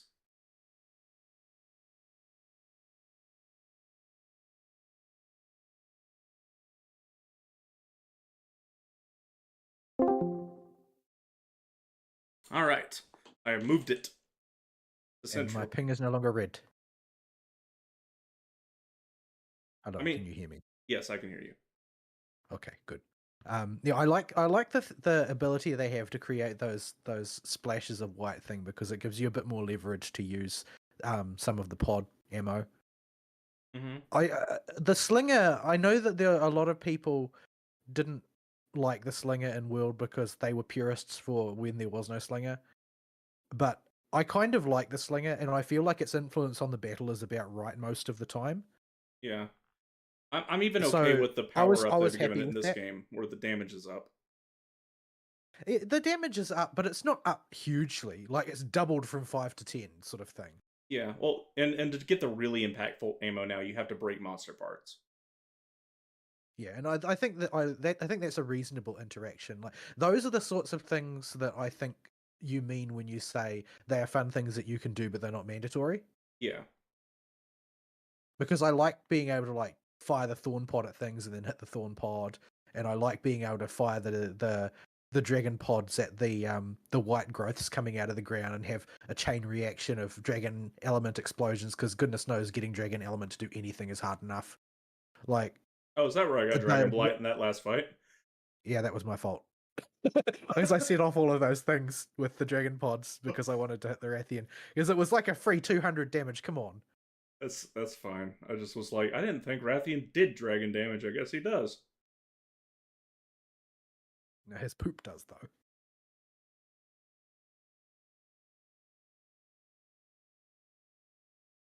So yeah, that's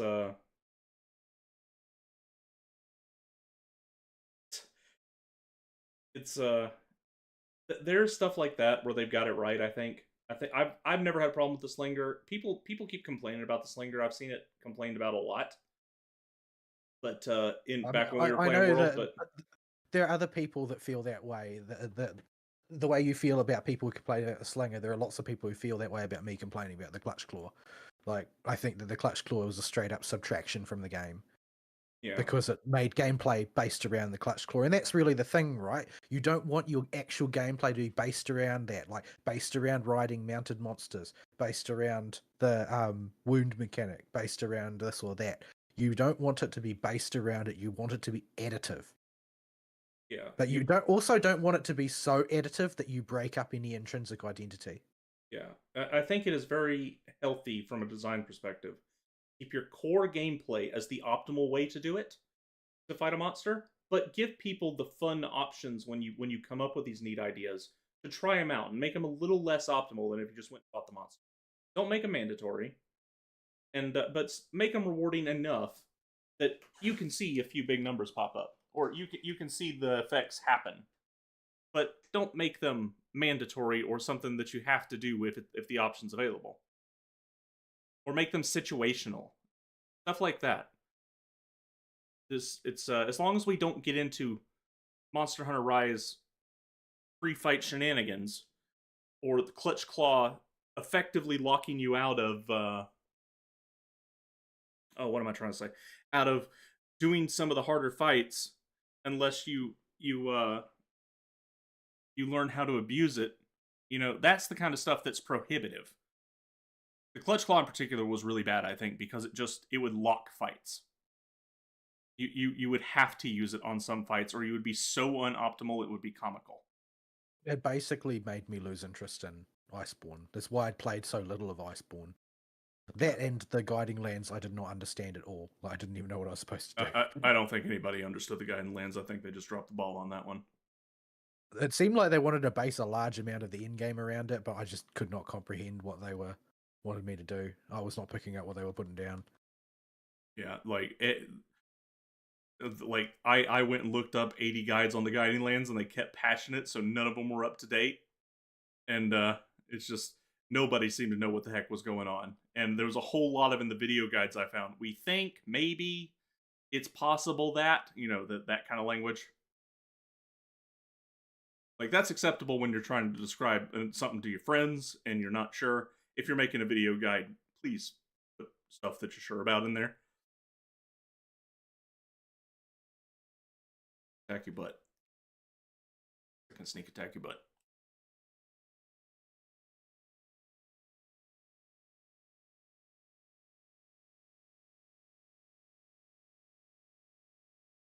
All right, I can actually reach your tail. It's not very slightly out of range like it usually. Odago is one of the weirdest fights on Dual Blades because his tail is almost hittable all the time, but then he does like the puppy dog up tail wag all the time with his attacks and just lifts it right out of range. So he likes to play keep away with you. He's an actual dog.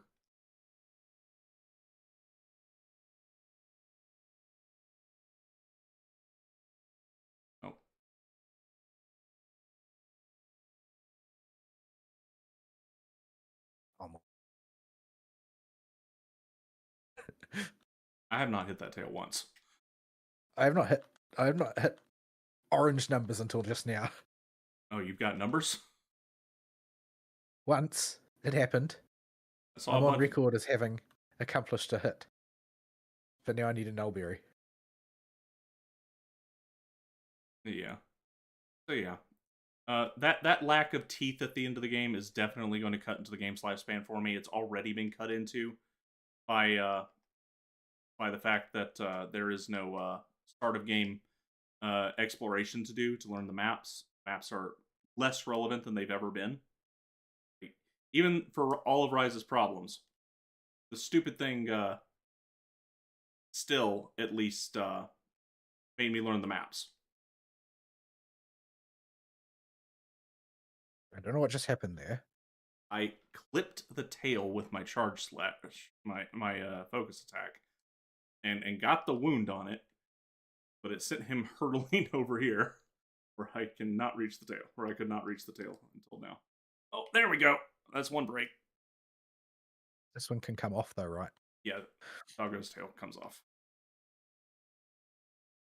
I actually had to hunt a few low rank ones.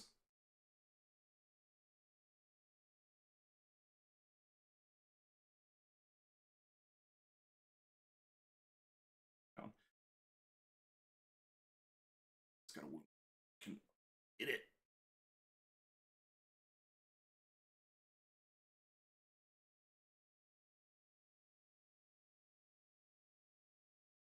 So yeah, and that's pretty much all I've got for World, because even though I'm further into the game than you, there just ain't a whole lot more to add at high rank. It's just the numbers get bigger and the monsters get a little more aggressive. You unlock some new ones you haven't fought before. Some of the one I haven't spoiled some of them for you because some of them are kind of cool, but yeah, it's Monhun, and there's a whole lot of stuff that has me worried, and I feel like the monster should have 50 to 100% more HP. Yeah, I think I've seen other people voicing similar opinions as well, so it's not just you.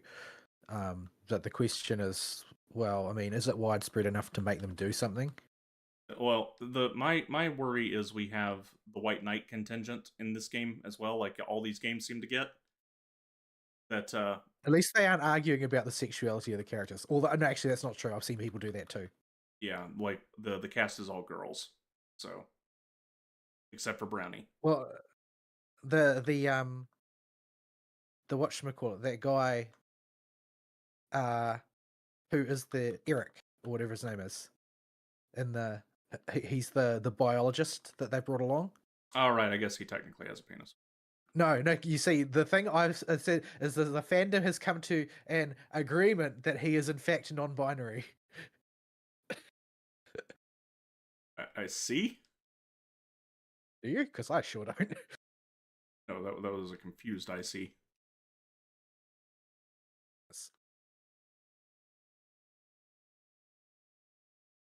Gonna have to take it on the tail because nope, I ran out of stamina. At least there's a wound on the tail. That works.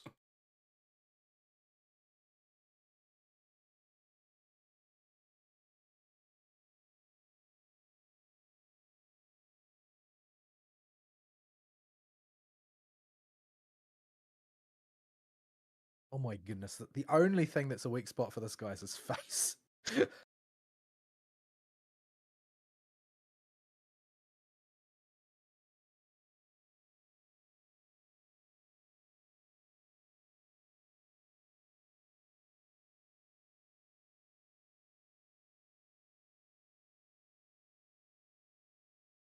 Yeah, get puddle potted.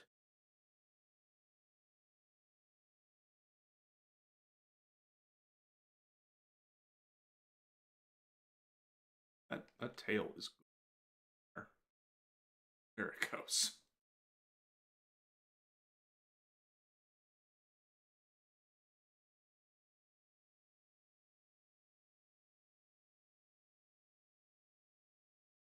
Oh, I'm weaving food. Food weaving.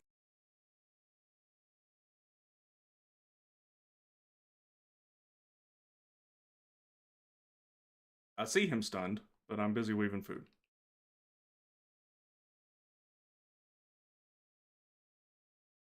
I can't tell if he's got dragon crap in his mouth or if he's got a wound in his mouth. It seems like some monsters will have temporary weak points that open when they do attacks that you can counter. By Oh, is that why the monster guide thing has so many things that appear to point at the monster's tongue, and it's like I didn't even know the monster had a tongue. Yeah, like when a lot of them are when the monster opens their mouth and stuff, you can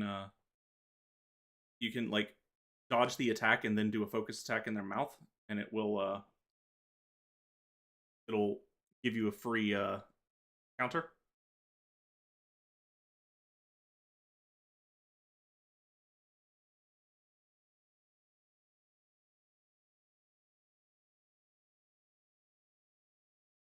But yeah. So yeah. We'll see where it goes. I plan to play it until I get prepared for master rank, and it'll be coming in for the event quests. Usually, like same routine as the other Monster Hunter games for now. But I'd be lying if I said I was not concerned. You see, the thing is, for me, like Monster Hunter is a much larger percentage of my free time to settle down and actually play it. I just don't have that much available to me. But for me, I'm not sure. Like, if the future is dubious, then I'm sort of questioning. Well, is this actually a? I think I got it.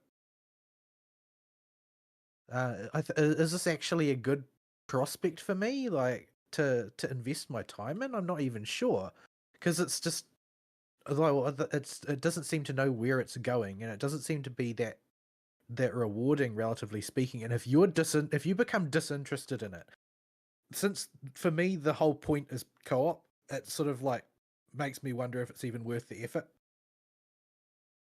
Yeah, it really will depend on if there's any kind of basically on when they announce what they announce after the first update comes out.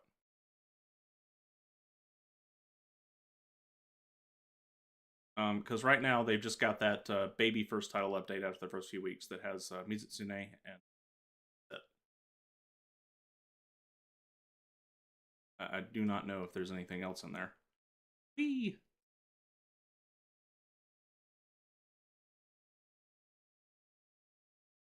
He actually got a bleed on me.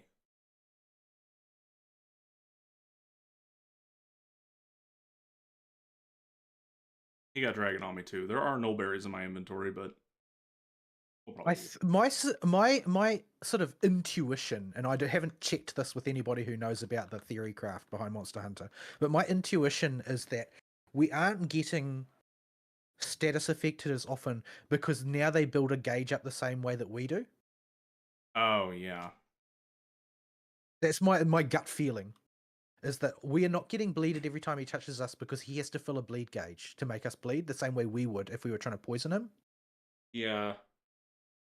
It also seems like maybe that gauge existed in the previous games and I just don't remember it, but Or maybe it filled so quickly. yeah, that's what I'm you thinking. couldn't tell.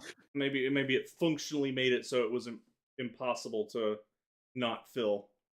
They just got the number on that wrong.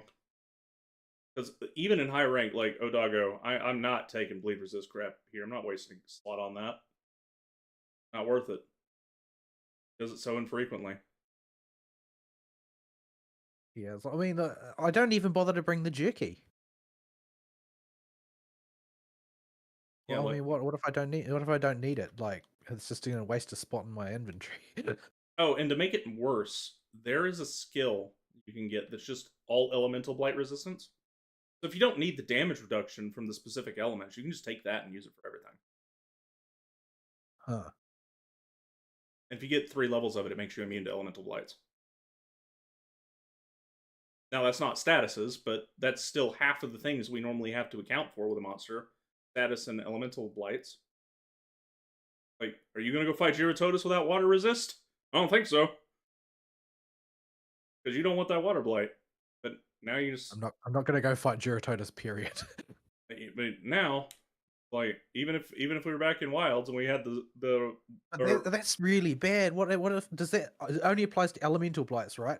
Because if you can use that against Mizutsune and avoid bubble blight, that basically means Mizutsune has no abilities. yeah, it's only elemental blights. I think bubble blight, despite being called a blight, is a status. So. And yeah, and to make it worse, it comes on the highest tier of gear. Let me check this real quick. Hang on. I'm gonna fact check myself here. I'll send the screenshot over to you on Discord once I scroll to the bottom of the friggin' list. Okay, here we go. One of you things. Okay, Guardian Arkveld high rank is the current best set, and the beta chess piece comes with 2 ranks of it, and you would have to downgrade. I don't know if any piece comes with the 3rd rank you would need, but hang on. Skill info. Yeah. Oops. Oh. Screen may have gone. The screen may have gone dark for a second there, but I'll post this in live show chat for record, so people don't have to tab in. Check.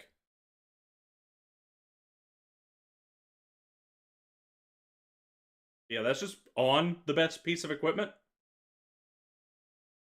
It's like, oh, and now you're just generally a better person who can't be blinded as easily. Yeah, you got to get a 3rd rank somewhere else, but there's probably a decorations for it. You can slot that 3rd rank in.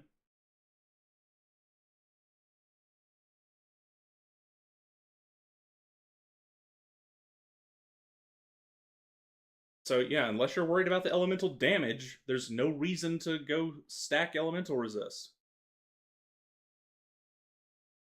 And right now, only monster that can get close to one-shotting me is Arkveld. Tempered Arkveld at that.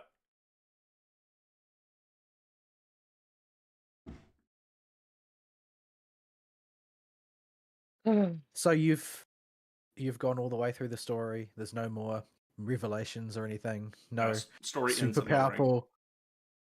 No, like I mean, like because they'll keep revealing additional monsters as Oh part of yeah, like the follow up pseudo story. yeah. There's a type of monster that I have not seen any out in the wild, and they're associated big monster from previous games. He comes back as a returning super hunt. Turning villain. Yeah, and you have to deal with that, and then you're just off to Tempertville. Ugh, Wilk. Wilk is gross. Yeah. So yeah, just and none of these, any one of these decisions, or even a few of these decisions, would have made that they made that we complained about, would have really gotten my nutsack quite so hard. Gross. But all of them together definitely have added up to just that's not the direction I was hoping they would go. I mean, it could have been worse. It could have been Rise 2. We could have had, oh, wire bugs work so well in Rise, even though it was the spin-off game. Let's take some of that and put it in this game and make it bigger. Yeah, I'm But glad to see the back of that. I never have to get another Spirit Bird too soon.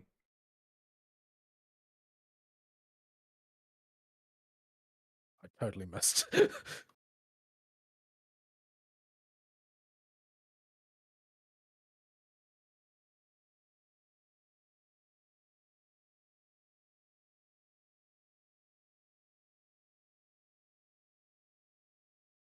Wonder if you block that if you get a special clash. There, I think you might be able to do that with the heavy bowgun, but I'm not sure, and I don't know how to do it right now. I'll have to look up what the controls are later. Because the heavy bowgun does have a few like weird melee things that it can do.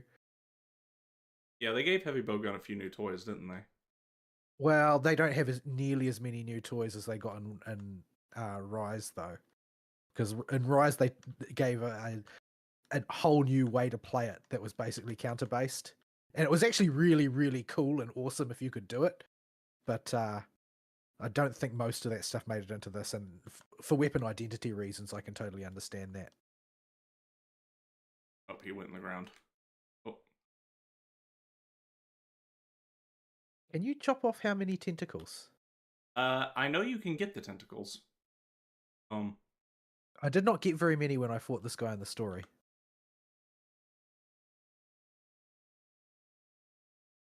Oh my goodness.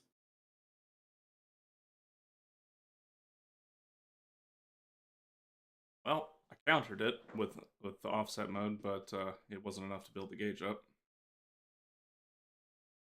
I don't actually. Is that gauge visible or is it an invisible gauge? It's invisible. It's like monster Ah, stun. okay, so like stun or mounting.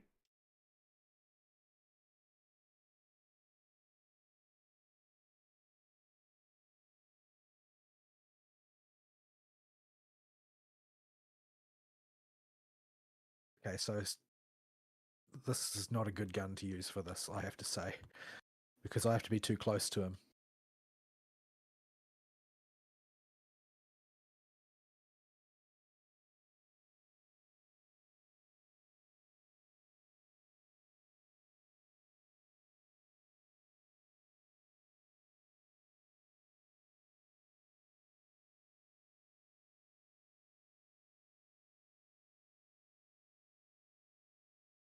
That was the head. Wow.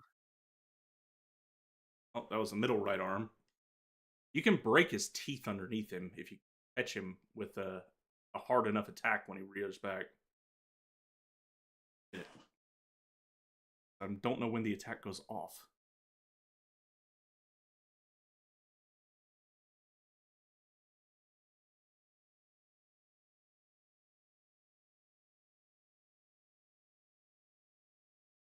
Oh, he's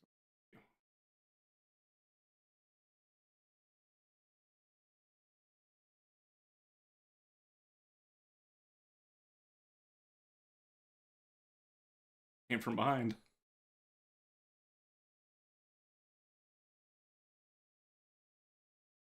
My goodness, he keeps protecting that weak point of his.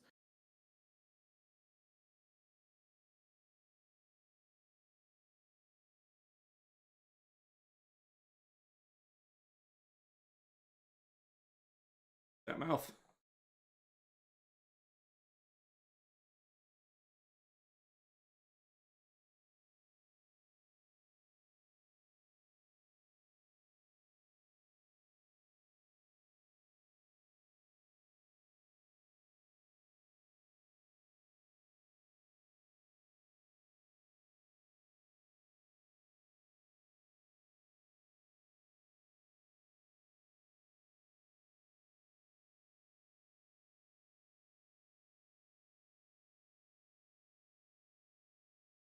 Oh my goodness me.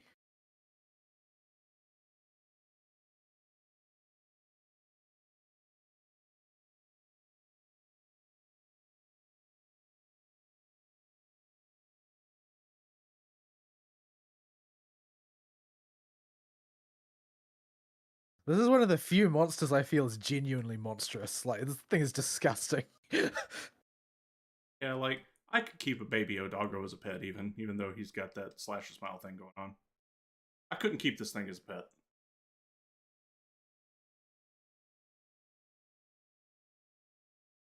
So yeah, and that's really all I got with it. We'll see where we're going with it, and I think part of what I may need with it is just There's a nasty dismount move, that one.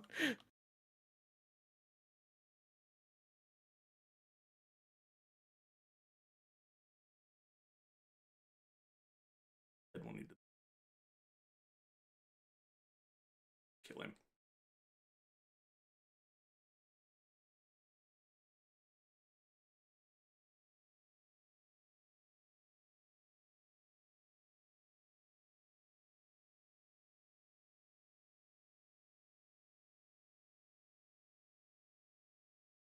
Thing is nasty.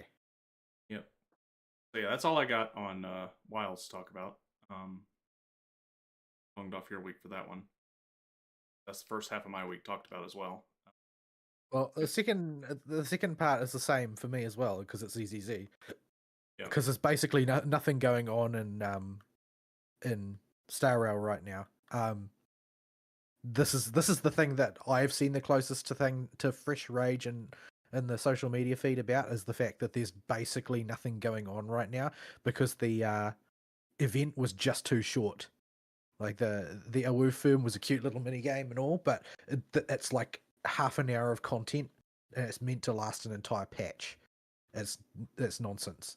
A lot of people are kind of mad about that, and my cope for this is that, well, because they got such bad feedback, they're going to have to devote most of their resources to revamping things for the follow-up content in the next patch. So yeah, that's my cope. But in Genshin, they did the preview, but the preview is mainly just like normal frippery.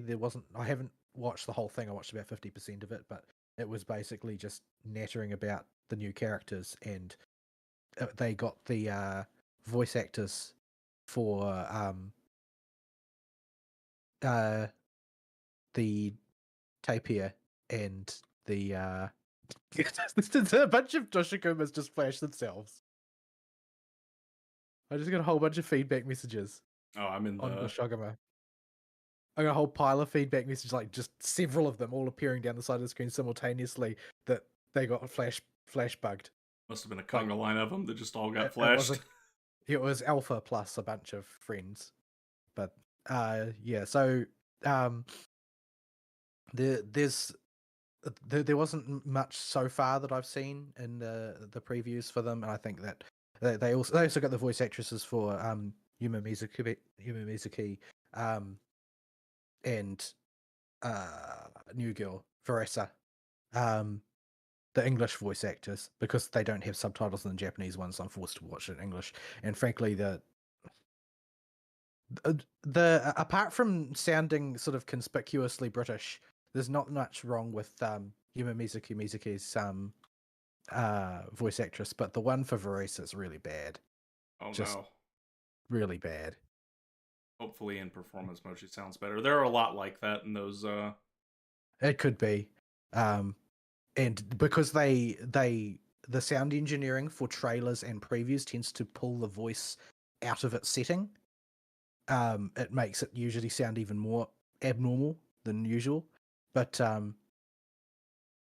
yeah, it was mainly about the characters, the part that I've watched. I haven't had time to watch the rest, but yeah, the events that are currently running are the fishing one, which is going to finish tomorrow probably, I think, which is really bad. It's the upside is it takes about 15 minutes to get a big pile of Primogems. The downside is that it sucks, and apparently there are also a lot of people hacking. Not that there's any good reason to, since to get all the rewards you can do one round of competitive, and it doesn't matter what the outcome is. You just have to attempt it, and then everything else you can do in co-op. But apparently there are lots of people hacking to allow them to hurt other players in co-op, because it's a fishing game where you throw nets into a pond of fish and try and catch fish, and you aren't in direct control over your character. You just control the targeting reticule and the nets. And there's a hack going around where people can blow up other characters basically and kill them, which is upsetting a lot of people. But yeah, the other one that's going on is one where you basically film adverts. It's very simple and quite silly, but it was more enjoyable than the fishing one, I suppose, just because it was more novel. But yeah, that's that. Okay, so where am I with my follow-up quests here? I think we've done all of them from low rank apart from the small monsters now. Okay. If I'm reading this correctly. I find it actually very visually noisy, this quest, compared to a conventional list. Oh, you can switch it. How? Press R3. R3. Is it R3 or L3? L3. Okay, good. It's definitely not R3. Oh yeah, that's much easier to read. Much easier to read. My goodness. Who thought the other one was a good idea? I don't know. I always press the button when I open. Right, yeah, R3 just shuffles the order.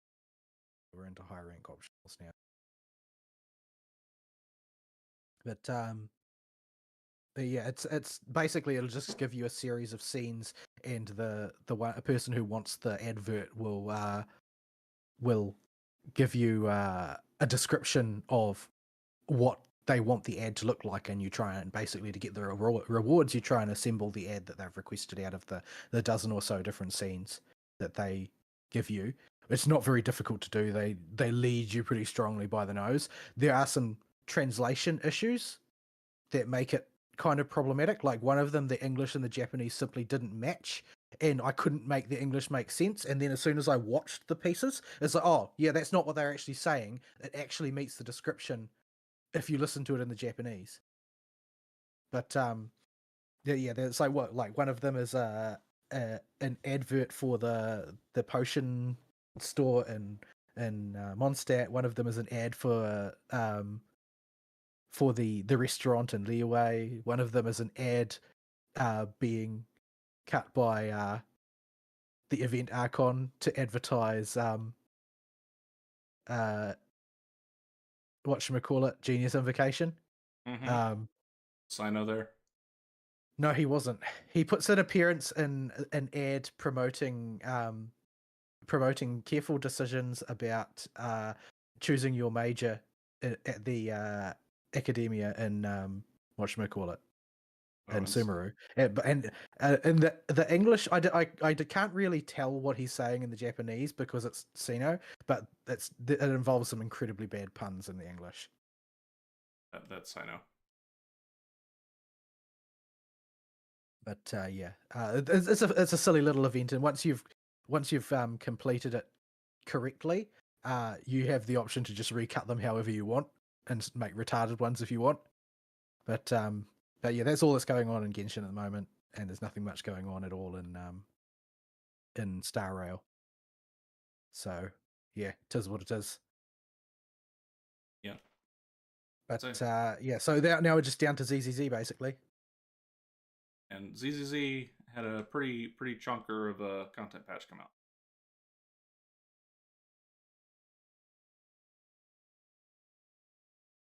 So I guess since we share weeks this week, doesn't matter which of us lead. So I have done everything except the second half of the main story. The first half of the main story was not small. It took like 2 hours, so it's a pretty chunky main story edition. I've done Anby story. I've done the little HIA club baby combat event, and The the only things I've done is story content. I haven't done anything else. there is story content for Anby, tucked away in the. You know how they have like, okay, the new character is out. Here, go talk to the TV, and you can do these like 3 or 4 combat missions. So the mini story about Ellen trying to get a present. Yeah, eh, or what was one? Yanagi talking to her about how hang on, how things were like and how much she actually knows about the soldier program for Amby's one. So they tucked a few in there. I'm glad they decided to do something with those. It makes a bit more sense now the way they've laid it out because it didn't make a whole lot of sense before. Like, why is this here? And that they're minor enough stories that you don't mind missing them. They're just characters interacting with other characters that they may not get to see a lot because of where they're at in the story. Going to visit the bamboo shop with Grace as Anby. I thought that was really nice that they stuck some of those in there and made those make a bit more sense because before they were kind of useless, just a pile of free primos. But now they've stuck some content in those.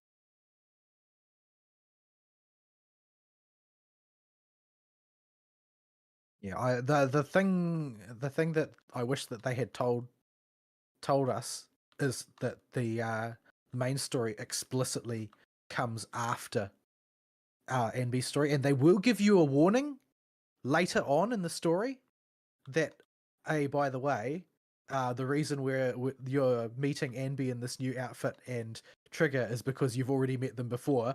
Maybe you should go catch up on the story. Like they give you that after it's happened for some reason. Yeah.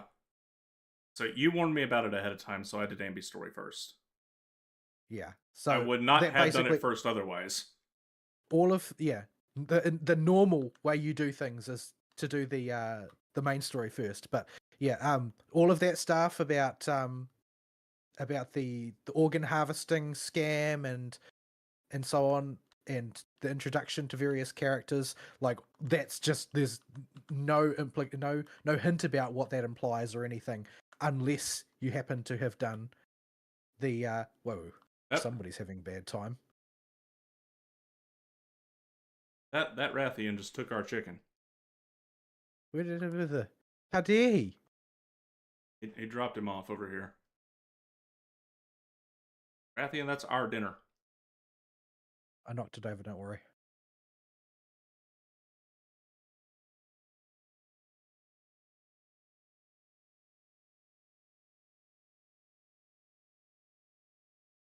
Love to land a focus attack on that tail, but he's not cooperating.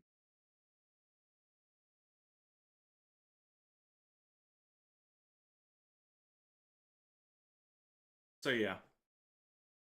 But yeah, so I guess we start there since it's the thing you probably should do first is Amby's story.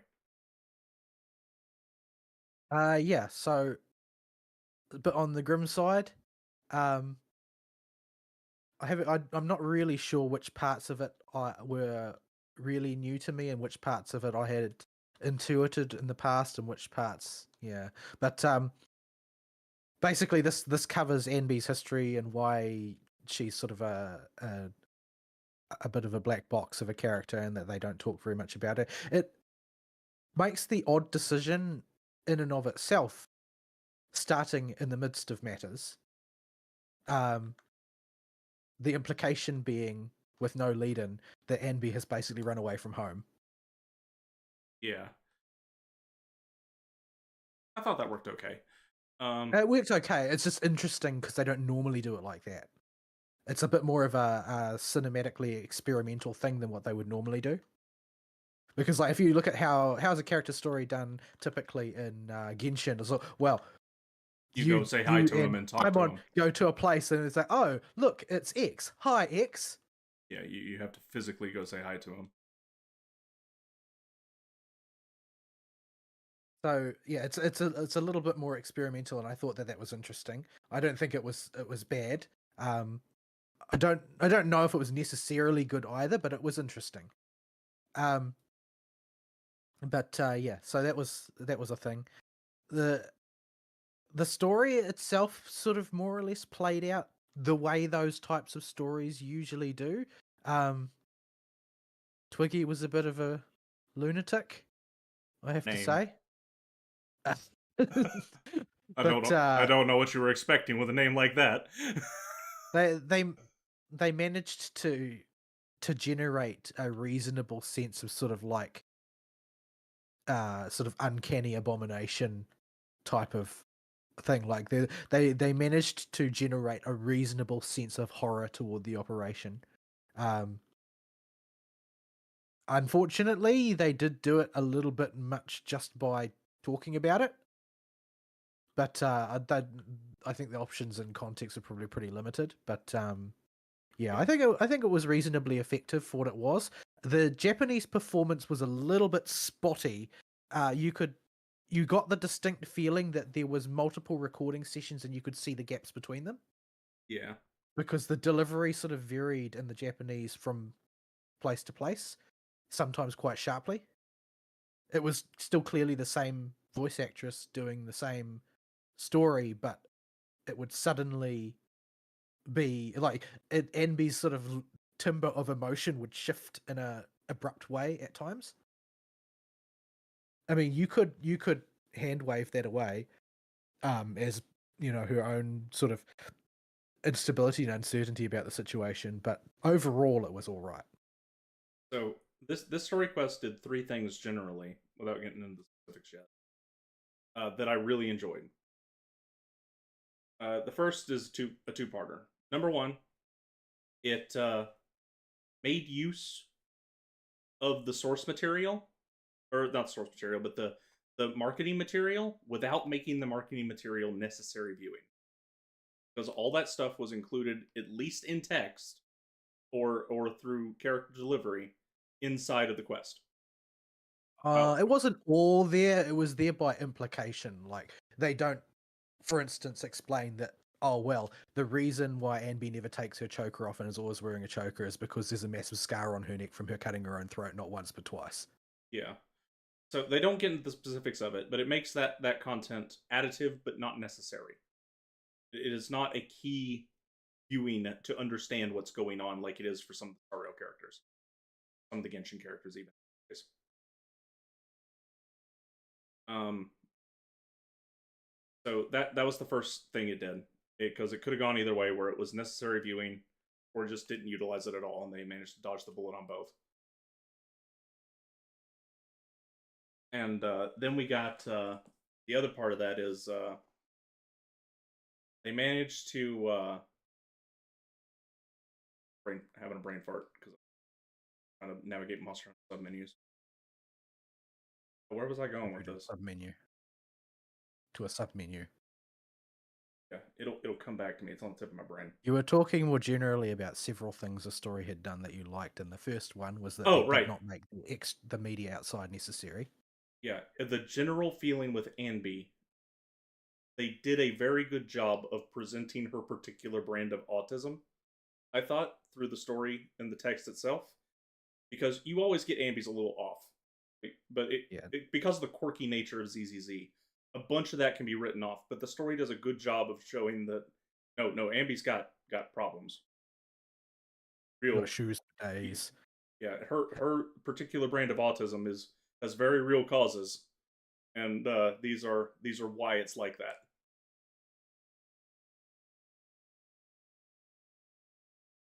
So I was really impressed with the way they handled Amby's characterization, because Amby is it's hard to do those kind of flat box turbo autist characters. I don't see a whole lot of stories do that well when they finally try to get into that character's backstory. But I thought they did fine with Anby.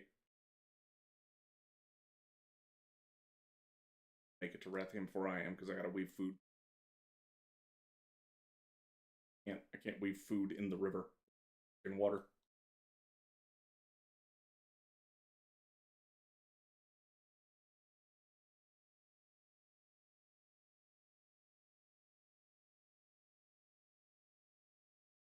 So yeah, I really enjoyed that about the story, and overall, I felt it was a very substantive story because it does feel like it ties back into the major plots that are going on with the main story without being, at least as of yet, uh, mandatory viewing. That may change as soon as I get to the halfway point of the story, past the halfway point, and that stuff starts showing up. But for now, I like that it ties. Having viewed it first, I like that it ties back into the. I just wish that a little bit of warning would have been nice. Oh crap, I actually don't know how to do the mounting for heavy bowgun. I'll just do the standard approach and see how it goes. Oh my goodness, stop wriggling.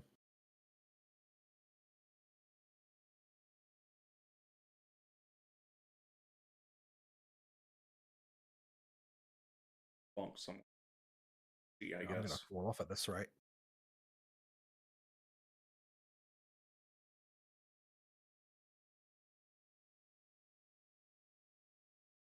Take one of the pop it.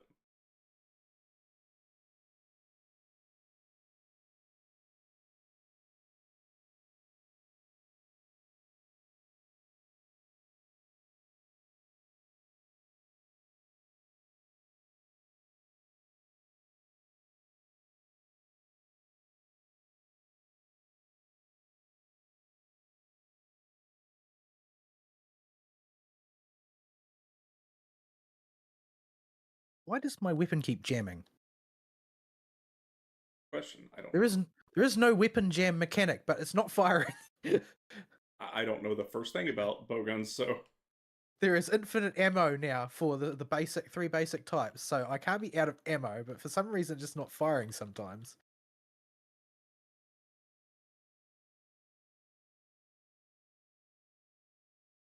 Doing the Rathian tail flip. Oh my goodness. Whoops, wrong button.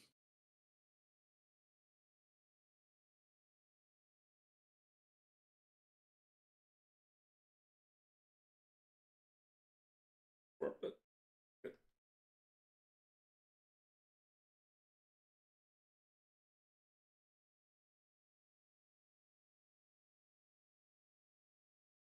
oh yeah, just barely got it and moved its tail back at the last second.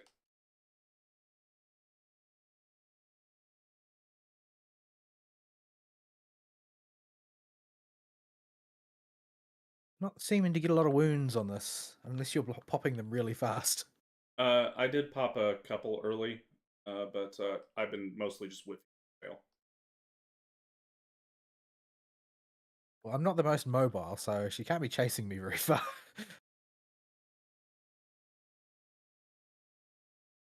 I'll be chug a potion. She hurts too much.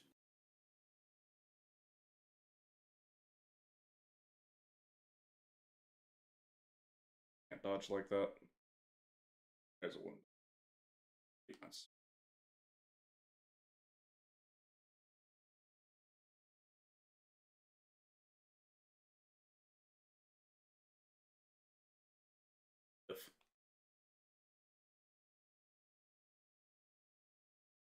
But yeah, so I actually really liked the story the way through. I was entertained the entirety of Amby's story. I liked all the characters. I liked Trigger more than I thought I would. Trigger was the character I was unsure about until Amby's story, but Amby's story did a good job of selling her to me, and I thought they did fine with Anby in the story. So overall, I thought the character story was really good. I thought it was definitely one of their better ones. I don't know if I would call it best one, but it was definitely one of their better ones. and it actually was I I okay. certainly enjoyed it. I feel like Trigger's character still needs a bit more. Maybe Yeah. we'll get that, but she does sort of come off as sort of a very practical individual. But and I think that the thing that sort of stuck with me the most about her was probably the last thing she says in the main plot before the epilogue scene, which was that she reckons she probably only knows about 3 people who are suited to the military, and she's not one of them. Which is sort of like a level of self reflection that most characters don't get written into them. Hmm. Yeah, and I liked the theming with Trigger talking to Amby about her past, and the little theme of Amby's perception of hatred coming up because Amby's autistic. So she has a very awkward way of looking at this, and Trigger having to adapt to that I thought was really cute. But her doing her best was just a nice little character bit.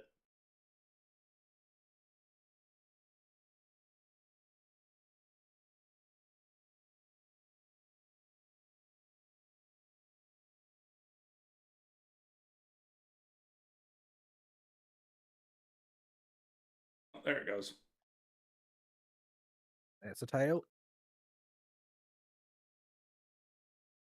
I'm battle carving Rathian. You're not allowed to do that.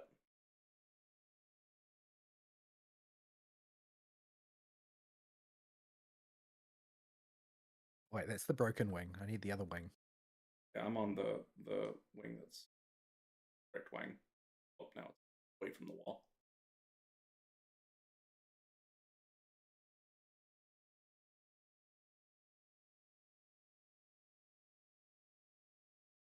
Ow. You need to tackle it. That's the standard solution to every problem for the great sword, is attempt to tackle it.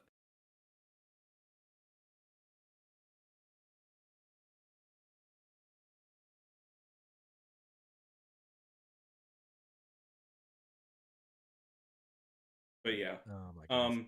So for Ambi's story, I basically have no complaints about it. If every story they release is that kind of quality, and they take some of the lessons here for character stories, I'd be fine with that. That's a good point to build off from. I It know. I was know. it added a nice expansion to Soldier 11 as well, who's also been sort of a black box up until now. Yeah. So on the head.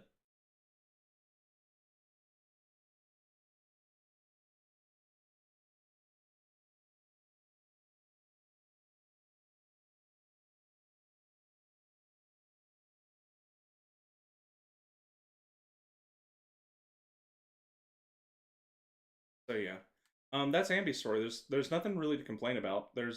Uh, I thought the characters were all really good. I mentioned all the standout parts on that one already, and there's a lot of ZZZ stuff to get through. So before we jump into the main story bits that I've done, this is probably a good pivot point to talk about the gameplay and the new characters. I appreciate when they introduce characters that are relatively simple because I do not want every character to be Jane.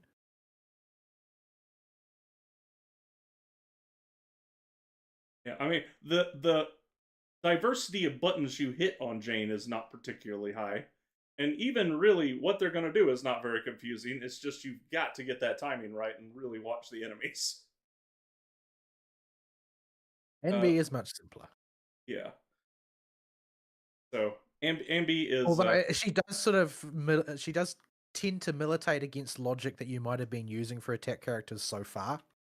yeah, because she's the attack character. Her and Evelyn are the first two attack characters we've really had that won a lot of on field time, and it's really they want a lot of it because if you can get the on field time with them, you're gonna have a much easier time with both of those characters. Evelyn has to build up the wires, and Ambi has to build up the things. And this one thing I thought they did really well with Ambi is even though that is a true statement, it's less true with Evelyn, but it's a very much so I think a true statement with Ambi. is while you want them to get on field time, it's not mandatory. You can use them or use Anby especially in a traditional stun team without having to worry about. It feels super jank. But I don't like it at all. I've yeah, tried it many times. It yeah, feels really weird. yeah, it does feel weird because you got to bring her on the field, get 3 marks, take her off the field, uh, put your stunner back in, and then stun the enemy, and then use her like a standard DPS. It does not feel as good as using her on field. No, That's you do feel like you're using like a heavy object as a hammer rather than actually just getting a hammer. yeah, but the thing is, she is fat enough that as a heavy object in this metaphor, she works. The Yeah, option you can brute force it, but you can feel that you're not doing it right. yeah, but if you don't have Polka or Trigger right now, that's kind of what you got to do. Unless you want to run her on a double support team, which does work. I've run DPS double support before. It's not as optimal as stun teams, but it feels better with Anby to play if you don't have Polka Ooh, or phone going off. yes, your phone. I'm going to ignore it. Just let it go. Yeah, yeah. It'll take me longer to find it than. There we go. I don't pick this phone up. Most people should be accustomed to this by now.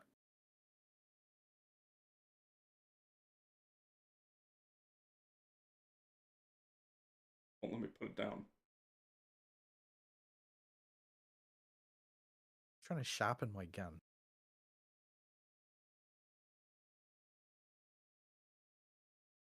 Thought I had that phone on silence. I must have turned it off to get a call. Oh, well, that worked.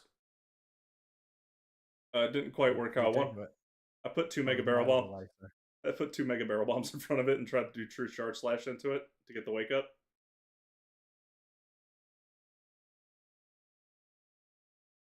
The Wang keeps get down, Mr. President, in for Rathian's head.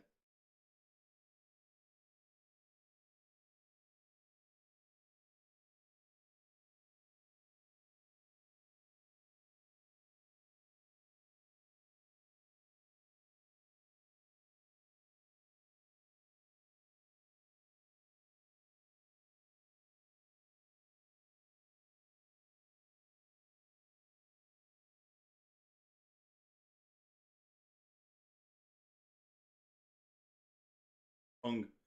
I missed it.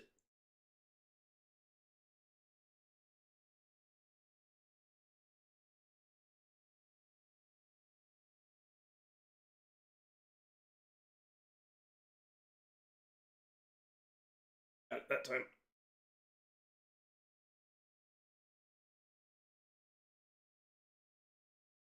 Wang got down, Mr. President, even when I was right on top of the head. I accidentally stuck bright moss to it.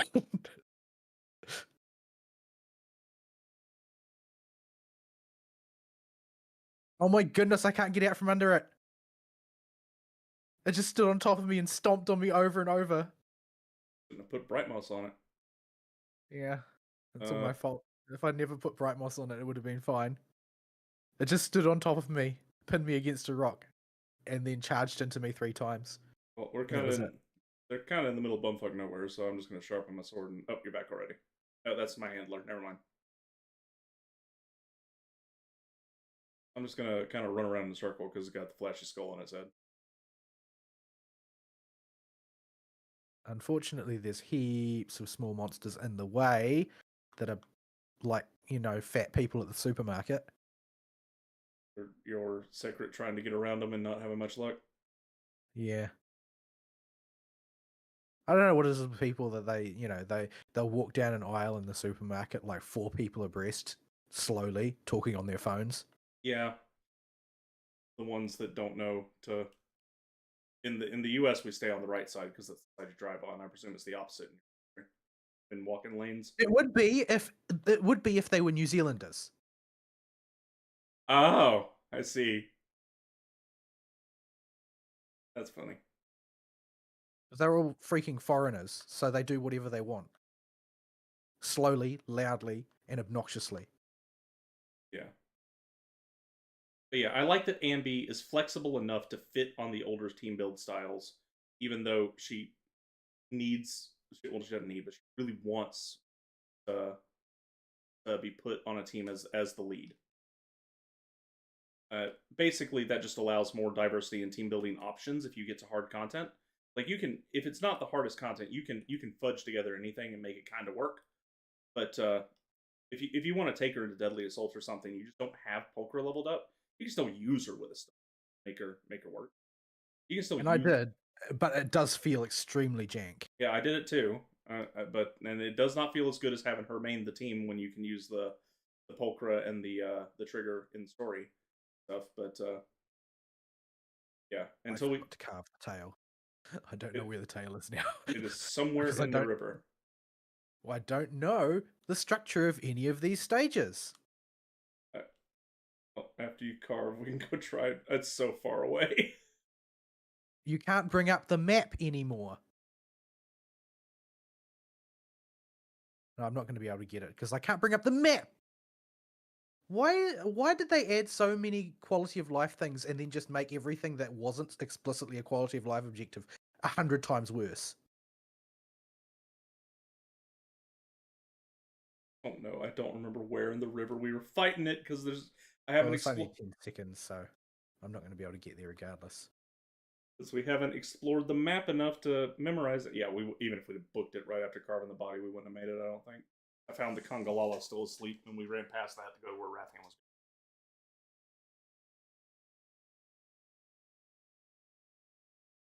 Oh wow, another bomber jewel.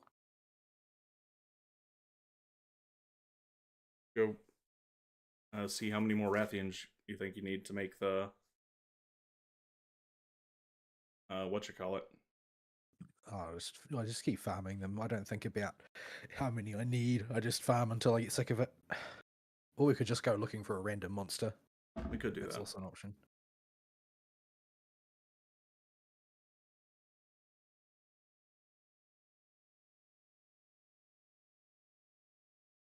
That's all of the options, apart from the small monster that I've got. Huh.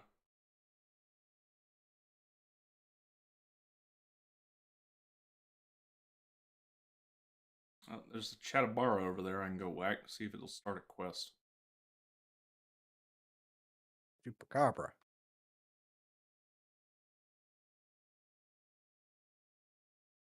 So yeah, one of them will leave how soon. Which one's leaving? Ah, got 2 minutes. That one's got 8. I am allowed to fight the Chupacabra. I am allowed to fight. There's a 30-minute Chupacabra and a 24-minute Chupacabra. I'm running up on one right now. I can't see you on the map, so maybe you're in your own instance. Yeah, it I'm hoping it'll invite you if this pops. I'm actually kind of want to experiment with it. Let's see, up to it now. Faster.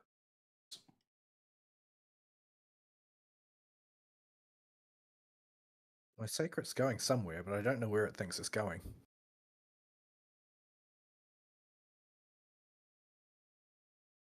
I haven't seen anything pop. Quest just went up.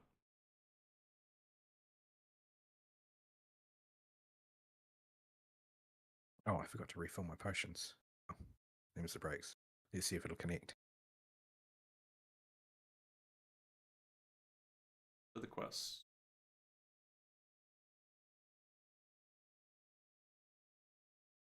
Super thingy.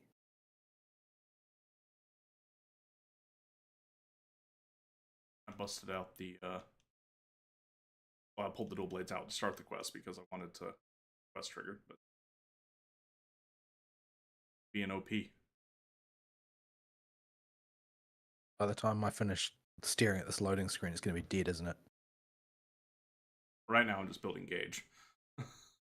So it is Chatabara. Who So needs to build gauge anymore? that's true. You just need a wound, that's all.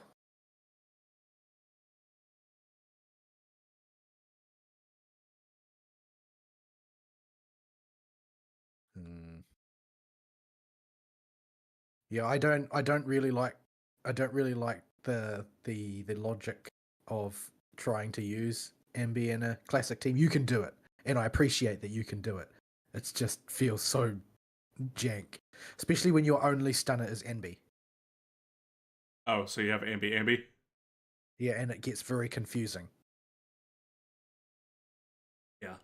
You get a free pulcher from the event. Um, at least. I pulled a few from the gotcha. On my journey to Anby. You said you didn't get any on the way to. Nope, not a one. I got Ben and Ben and Ben and Ben. Lots of Ben.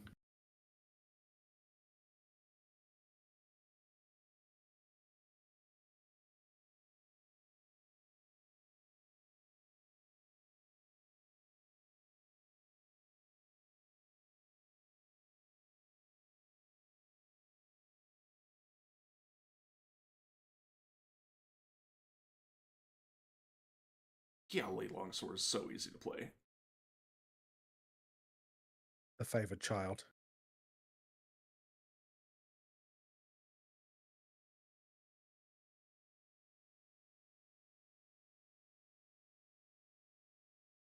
Yeah, I've been carrying a longsword in my pocket for basically for Rathalos and the Rathalos likes world.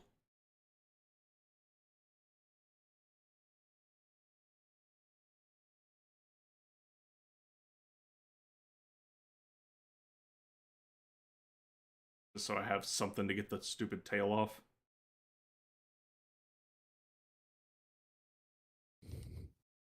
But yeah, it's so easy to play compared to the way you got to learn how enemies move with blades because you're up so close, or the way you gotta time your slashes with great sword. Yeah, none of that crap with longsword. Just stand there and flail. Yeah, no, you just go to town and just you'll get there eventually. Oh, I'm not at Red Bar. Oh, but he's got a wound on his face, or he had one. Oh, yep. Oh, hang on, just whoosh. Now I'm in Red Bar. Oh, Helmbreaker time. Oh, Helmbreaker time. Oh, I remember they used to make a big deal about how, oh, well, the Helmbreaker puts you at risk. yeah, no. Therefore, it's okay if it's ridiculously OP, even though you don't have to be as slow as a great sword.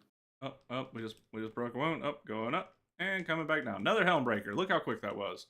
Oh, look, and the oh, look, there's another wound on his back. Oh, let's just get Red Bar for a third time in the span of 20 seconds.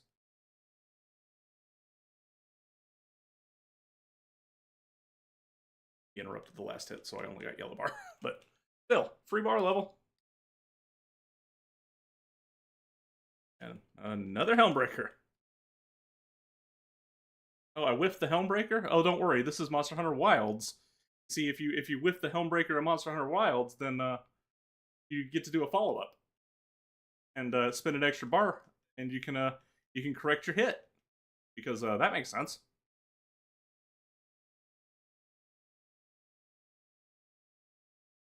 What's even funnier to me is he just knocked me out of midair Helmbreaker. He just said enough of your shenanigans. What makes it even funnier in Wilds with the longsword being the beloved child, um, it doesn't actually need all the tools it gets because the most optimal thing to do with this stupid thing is to just press triangle R1 or R2, triangle R2 over and over again, and just never complete a combo once you're in red bar. I mean, when I whip this thing out, I'm not doing that. But it's just hilarious to me that that's the most efficient damage. So they give him all these toys to make him super safe when they do all their big fancy stuff, and it doesn't matter for the tryhards. I'm pretty sure that most of the tryhards aren't the ones that try and defend Longsword, though, because they're too busy defending Charge Blade. Yeah, they do like their charge blade. Well, they seem less defending of. They seem more okay. No, they don't. They have this weird entitlement that that charge blade should be the best, and will try to warp their brain in weird ways to Get upset about everybody playing Lance. Yeah, they were not happy when Lance and Gunlance could match them. That was like heresy to them.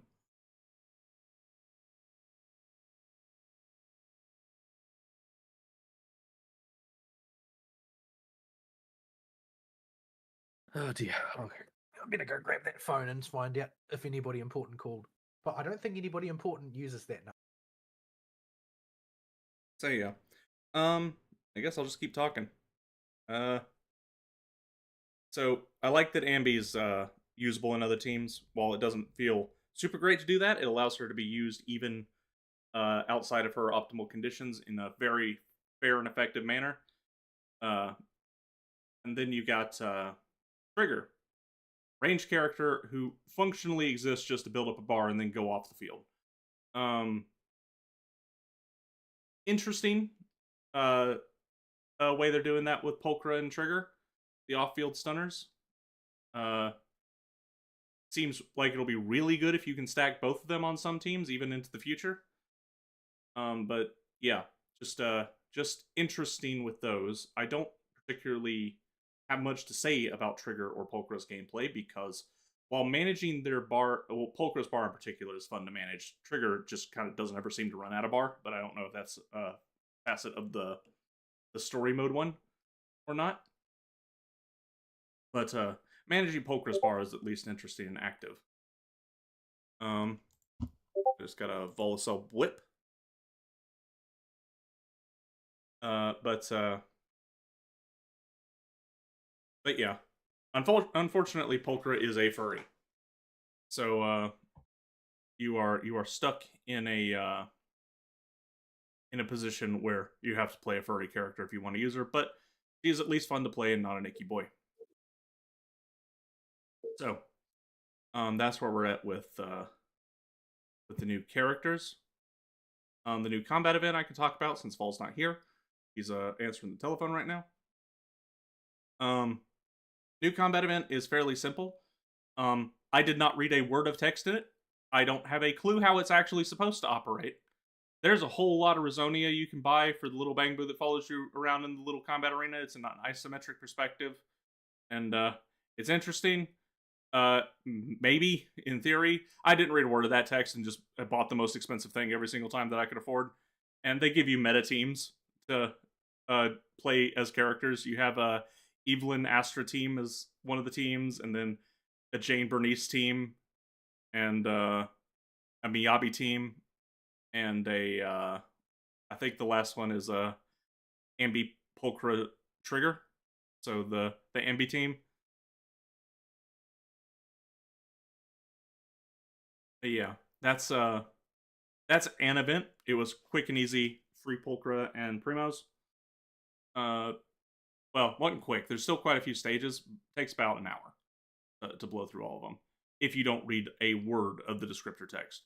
It has a little goofy event story like they all do, but it's not. Those aren't ever anything to write home about. Just a few cute interactions between characters. Bang boo.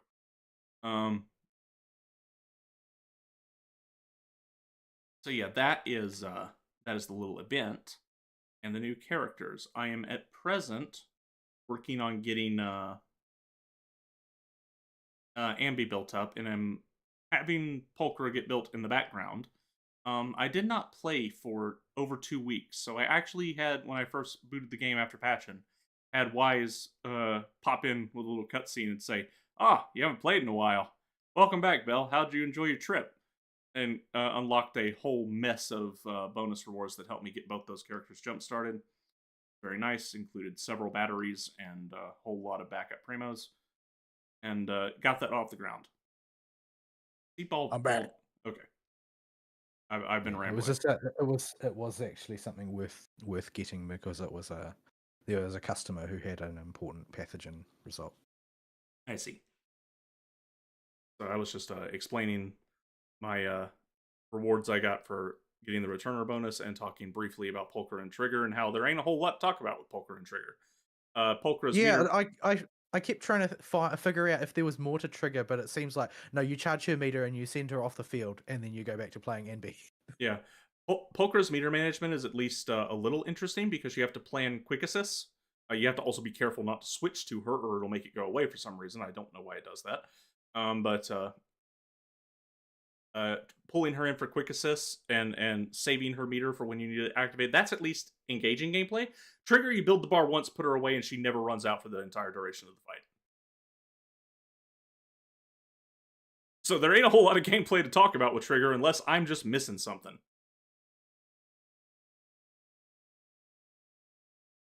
There is a way to make her bar turn yellow. I did not figure out the trigger condition for that, no pun intended.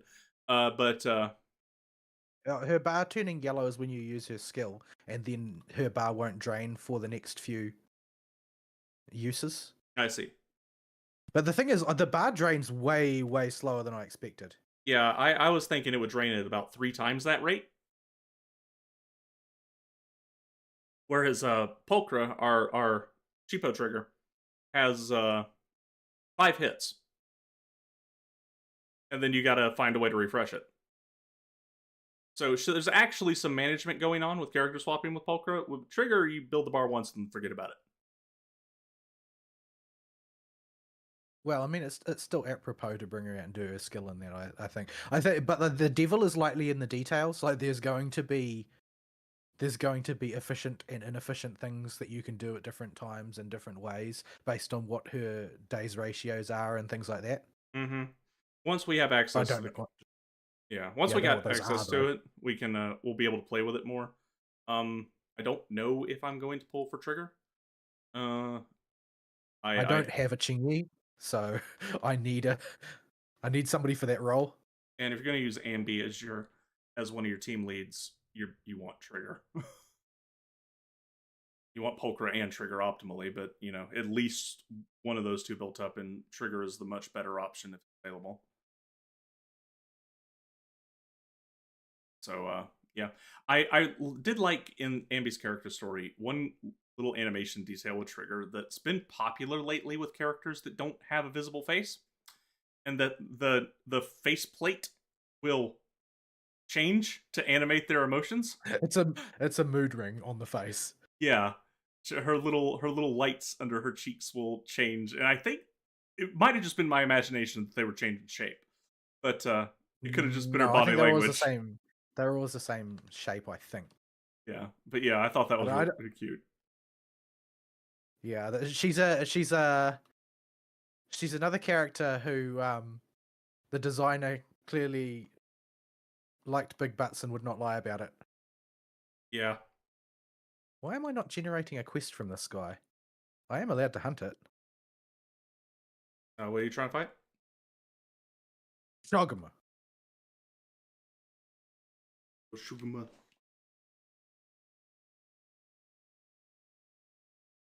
Let me see if one generated and we just missed it. Hang on. Could be. I might just not have been paying attention at the time. Nope, no sessions found. This takes a bit. I busted out my dual blades to speed the Deshugama quest posting, or the Kakabara quest posting earlier. But yeah, we'll see how it goes with Trig when she comes out. Maybe there's a bit more to her kit. Pulchra actually, even though you don't use her on the field very much, and she's mostly there to slot fill, I did like managing her meter. I don't like that her meter disappears if you switch to her. That's really weird. But the rest of it's fine. I enjoyed having it there. And she's at least not an icky boy. However, there it goes. I'm just not doing enough damage to it. I think I am using rank 3 gear, so...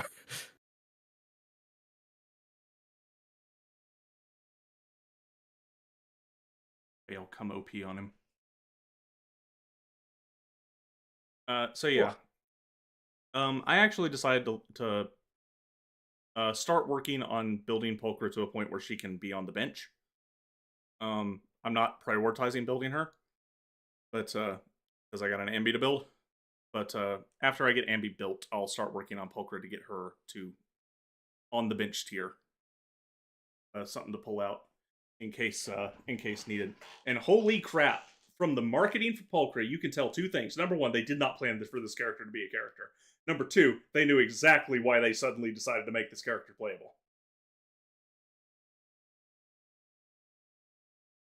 I don't know if you saw the Pulchra trailer. Yeah, I did, and I believe that I in fact pointed out to you that she extremely quickly surpassed Anby's likes and views on YouTube. Extremely quickly. Why, people?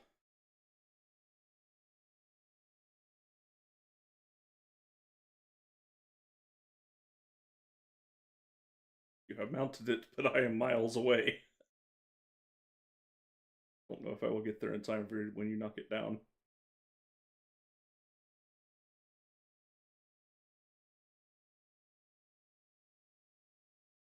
So yeah, that's the new characters, and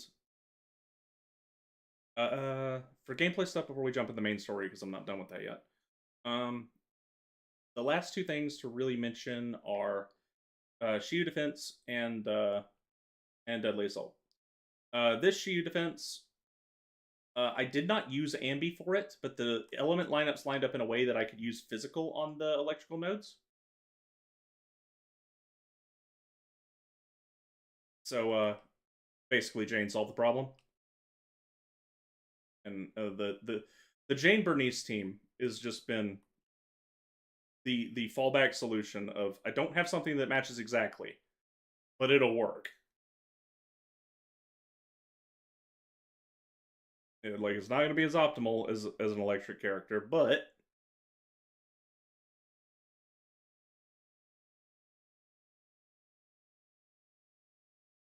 Yeah.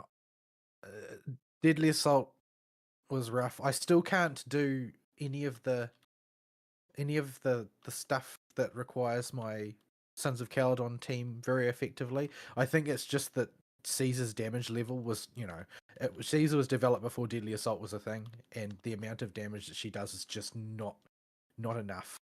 yeah, her role right now is not in the in-game meta in the way it seems scaled is not to be the active stunner or the active on fielder. It's to put the shield up and get off as a pure support.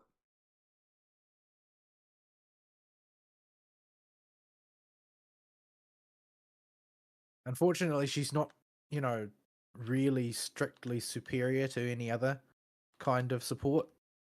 Like, there's not really any good reason to take her rather than a support unless you're using her as an on-fielder.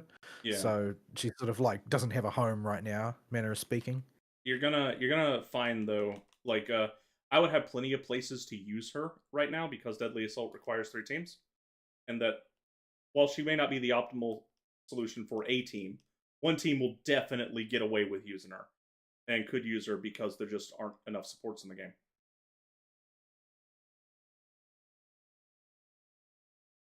Out. What That was my whole health bar. did he just fall on your face? Yes. He erased me from existence. What's this sliver there? Right. I need to eat. Knocked me out of the very tail end of the last hit. That Come for your booty, biggity schwooty. Not meant to be doing this with gear as low as mine. Rolling around in the dirt, you bear.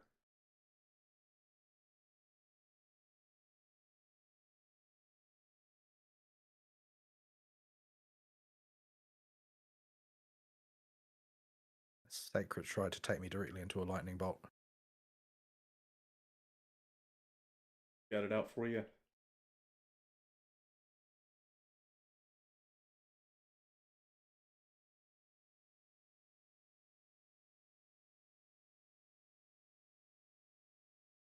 One day I'll remember I'm not playing dual blades.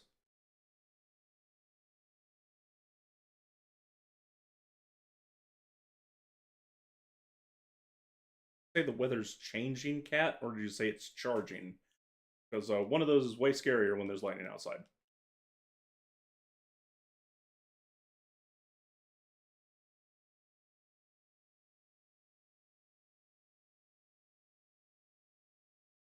I just super whiffed.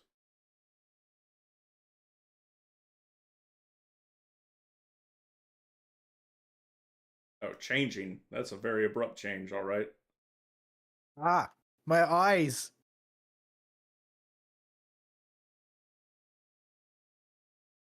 There's a slope right here, Aristil, and you can't leverage it. Oh.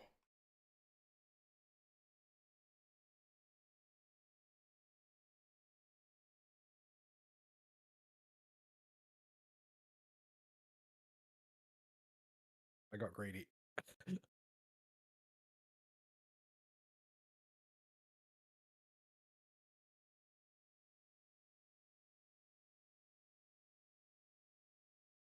Oh, I have no HP. Well, go get some. Why is he taking... Oh, I poisoned him. I'm using a poison longsword. So yeah. That's what's going on with... Oh yeah, Shi defense. Shi defense this time. Not I didn't think this one was that big a deal because I had a Jane option. Oh, Dogma's going down. So am I. I'm going down with it. Whoa!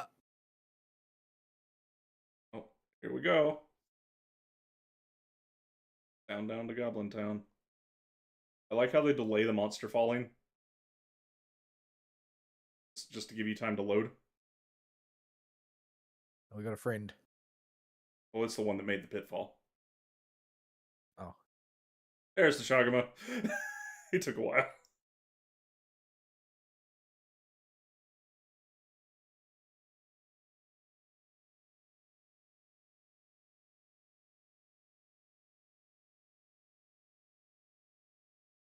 A lot of Helmbreakers up there.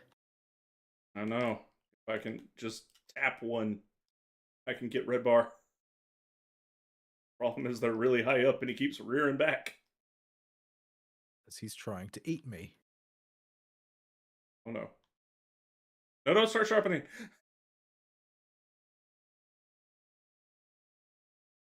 Had the wrong thing on my bar selected.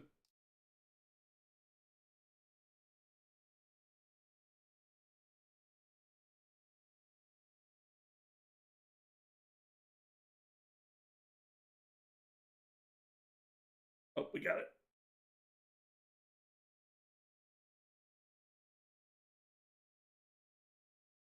Red bar is go. Your health, your health! I know. But there's a wasp right here. I did not see it until I was run past it.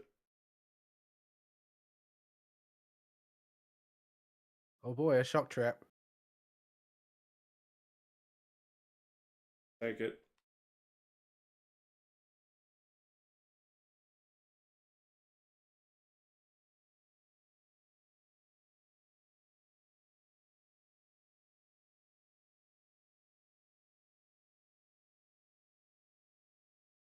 Whoa!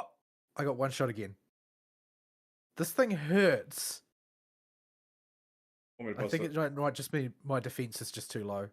Yeah. I can't withstand these hits. Because the Shogun is like sort of He also his notch gimmick up is from the regular ones. his gimmick is also defense down. Normally doesn't matter if your armor is at the appropriate rank, but right now when you're in just getting your gear together territory, it seems to be whapping on you pretty good. That's okay. I got a solution for this. Yeah, I need you to put him in the ground before he can cart me the third time. Back here. So I'm not even getting a chance to heal.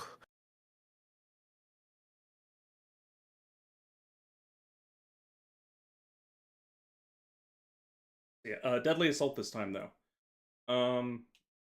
Let's see. I made notes for this so I could actually remember and tapped into the. There we go. So Deadly Assault this time. Unknown Corruption Complex. Leg Impairment. Mechanical Monster. Standard Electrophyte. I used Anby on this with a Kingi team and managed to 3-star it even when Anby was nowhere near built yet. I did Anby Astra. Yeah, I did a Kingi Anby Rena. And this worked relatively well with minimal issue. What is he doing? He's trying to catch me, so I'm just going in circles. He seemed very confused. Like, I'm trying to build up meters so I can do the run down the slope, but he's just running in a circle away from me. It's not my fault. I didn't tell him to do that.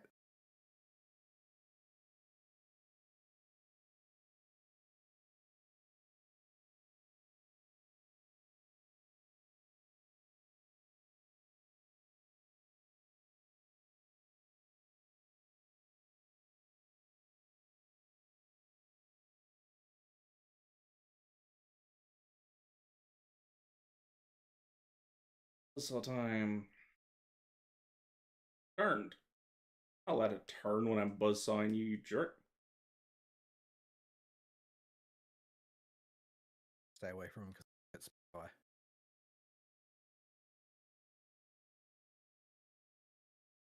No, this doesn't mean he can leave. Be leaving. Yeah, and then the second one was Sacrifice Bringer and was the designated Miyabi go delete this target. I had to do it like 6 times before I got it. Because I was using a half-built Sokaku instead of Astra because I wanted to allocate Astra to the Anby team to ensure that even though I was leading with regular Anby, I would still be able to get through. Yeah, I put Astra on the Pompey team. And I went with Miyabi, Bernice, Nicole for Sacrifice. Yeah, I used Miyabi, Nicole, Sokaku. It was rough. It was rough, and I made it through with, I think, 2 seconds to spare. Yeah, I cut it close on one of them, but wound up getting a colossal amount of points at the very end, and got like 5,000 points super fast. I don't think it was Bringer though. But back here, Yeah, I was only barely able to get two stars on Pompey. Like I just didn't have the damage, and you can't. It's sort of part way between like Butcher and Bringer in terms of your access to bonus points because you can only generate combo points as fast as you can chain attack. And whatchamacallit, assist points as fast as you can chain attack. And since all of the bonus points come from assists, there's basically a fixed number that you can get based on your team composition. So as far as I know, the only way you can generate assist points is by chain attacking and using ults. yeah, I mean, think technically speaking, if you put Ben in your team, you can get bonus ones. Yeah. But then you've got Ben in your team. So on my most interesting team was the one I used for Pompey, and that it was a solo DPS team. It was a DPS double support team instead of a Sun DPS support, where I did Astra, Eve, Lucy, and that worked out okay. Kept flipping between Lucy and Eve as much as I could, and tried to parry as much as I could. Yeah, I was pretty much stuck with the Caesar, Bernice, Lucy for that one, and it wasn't enough. It wasn't. Yeah, you need to. I got a beast gem.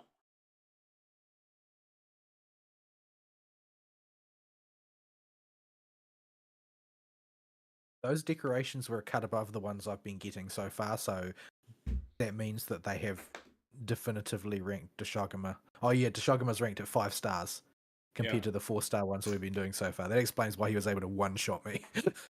You want to go bop that Rathian and get some Rathian armor and a sword? Yeah, that might be the way to go.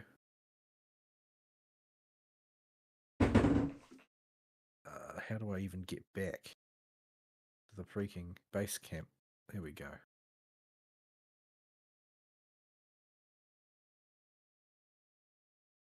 Yeah, I need more defense. This is not working out for me.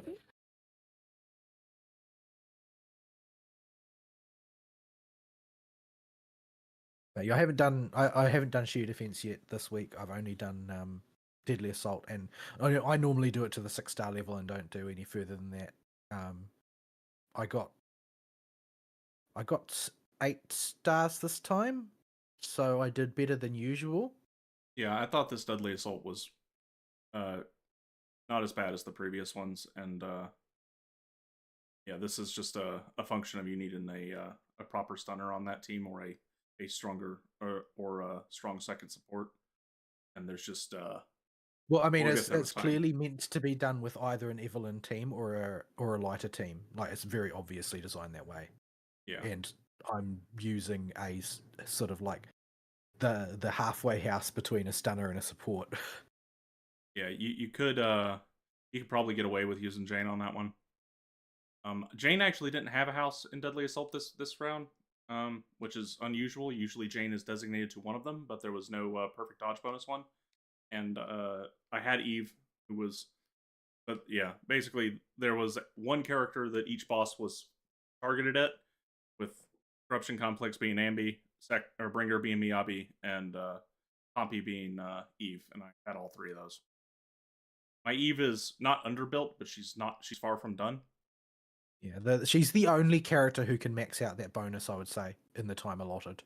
Yeah, Maybe if you had a really, really abnormally high impact on the best stunner in the game, and you played perfectly, you might be able to get enough assist points, but I wouldn't bet on it. yeah. I actually didn't. I got a whole. I think Pompey was the one that came with the sudden burst at the end.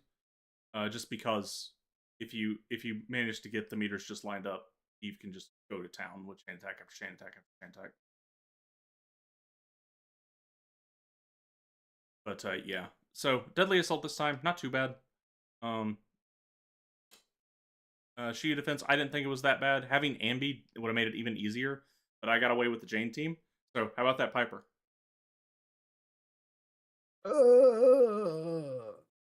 I've made some progress on building her. Some progress. Yeah, Some. yeah. The Jane Bernice Lucy fallback team just answers so many problems. Like you just don't have something that quite fits perfectly. Jane Bernice Lucy will take care of it. As long as it's not fizz resist or fire resist.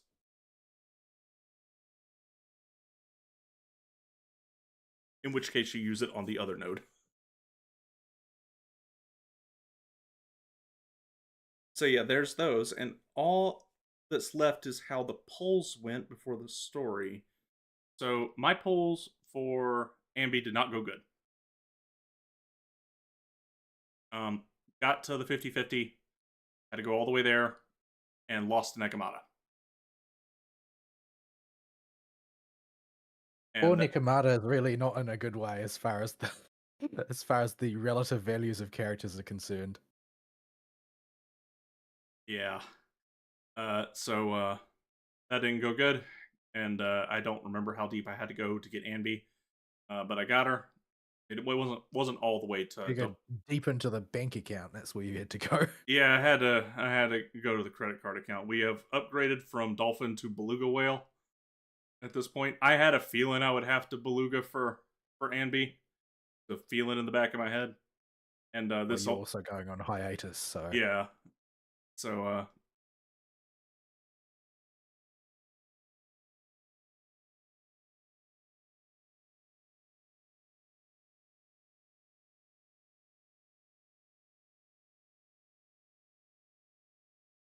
yeah, that's the thing.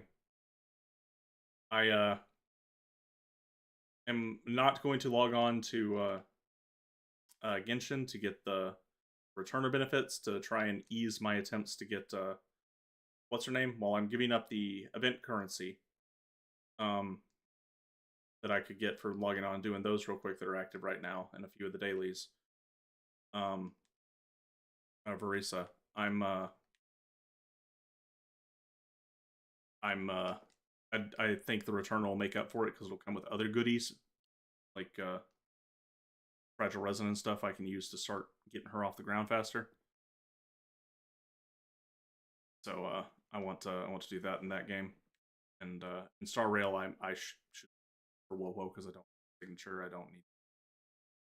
don't need to build anything with her. refreshing to get her off the ground because I got to farm something. More blue batteries. Just spend the gems. Get the Wowo. Boom. Wowo is better. And My health, my health, all of it, all of it.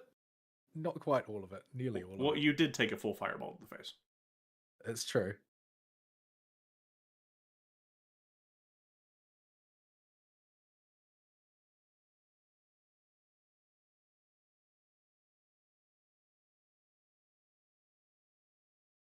The local herbivores are driving me crazy with their mooing.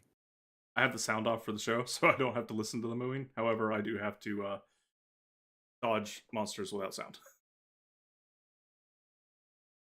I've just got it quite low, but I can hear the mooing.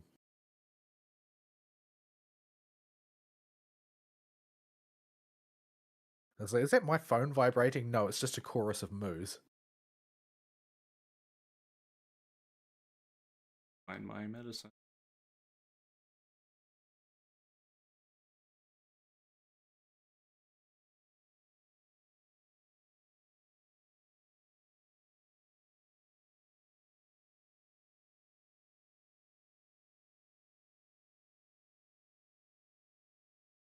About the explosion of that one. I finally rock steady.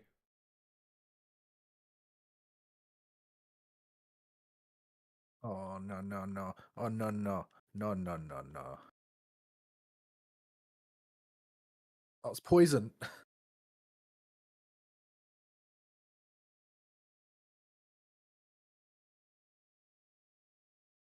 I really wish the mantle cooldown would reset if you accept an optional quest. I keep forgetting I even got them. Because they didn't have mantles in Rise, right? I don't think so.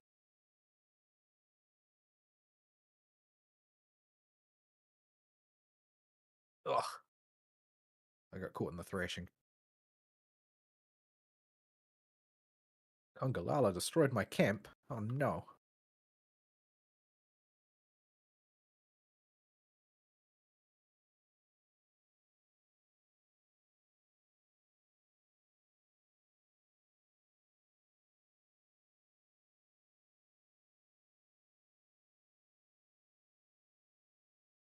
You can't turn around right when I do this. The freaking Hellbreaker, you jerk. I'm trying to get your tail.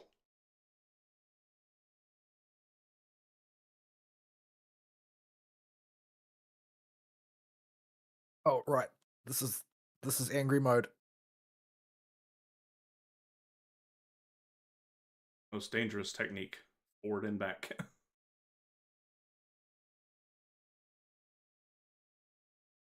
I remember in World, like, if Arathian was not cooperating and just was spamming the forward and back move, like, even if it wasn't in the air, that's flashpod time. In this game, yeah, it's obnoxious, but you don't need to flashpod that. That's another thing. In World, I would find reasons to flashpod all kinds of monsters, and it was incredibly helpful. Well, that's because Flashpod is widely viewed to have been ridiculously overpowered, specifically in World. Like, it's not usually as powerful as it was during World. That was a deviation from the norm.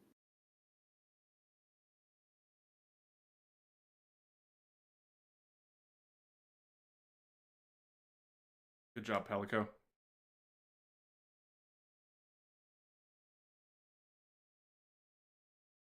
There it goes. Right.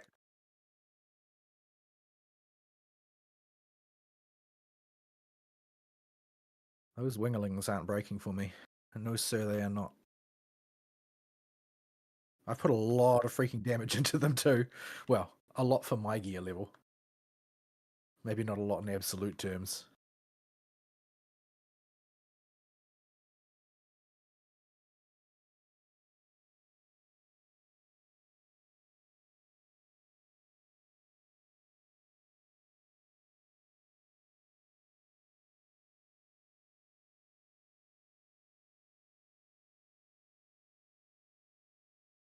Be down here.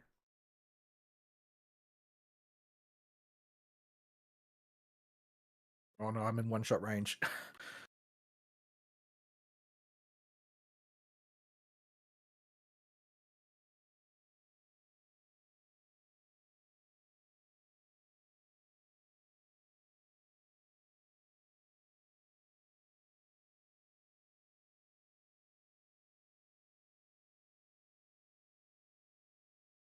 I just accidentally Superman dove to nowhere.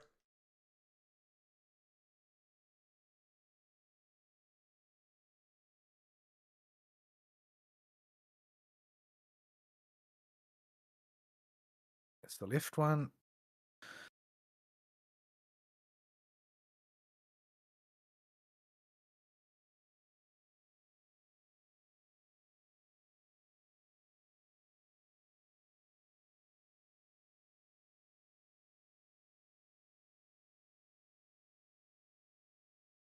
Right, one don't want to break. Good job, Palico. Doing work. Not the right job, but doing work. Yeah. So yeah. Pulls did not go good. Had to pay for Anby. Um, I'm okay with paying for ZZZ more than the other Hoyo games, just because I feel like they're spending that money by reinvesting it into the game. Still not a good habit to get into. No, You should keep an eye on that. You don't want it to end up like League of Legends. no, but that's 3 characters over the course of a year I paid for.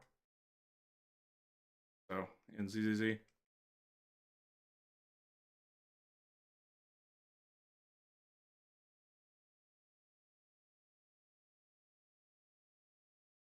Got to carve the tail. I forgot to carve the tail. I'm going to go find that tail. You do Where that. were we? Somewhere down here, right? Please stop moving, Sacred. My goodness. The guy that said Auto Explorer on Sacred needs to be on by default. Probably the guy that invented all the submenus. Here's the tail.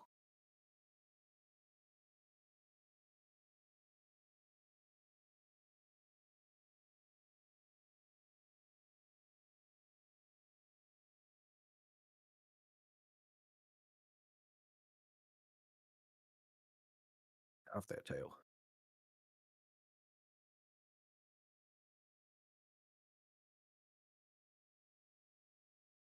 Yeah, my pulls for Anby didn't go too badly. I won the 50-50 on it, so I'm going to call that a win.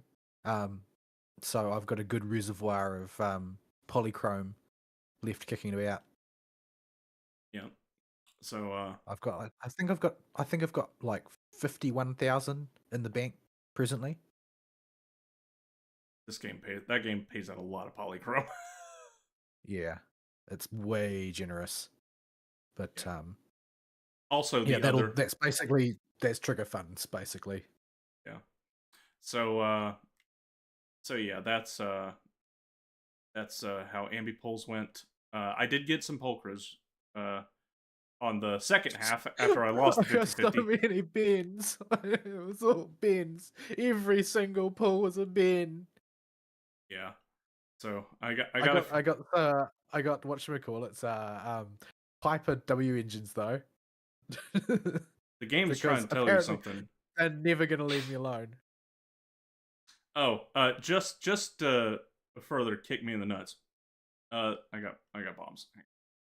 I don't have a wake up shot weapon. I do. I got this. Now, I don't have anything particularly high damaging to work with it.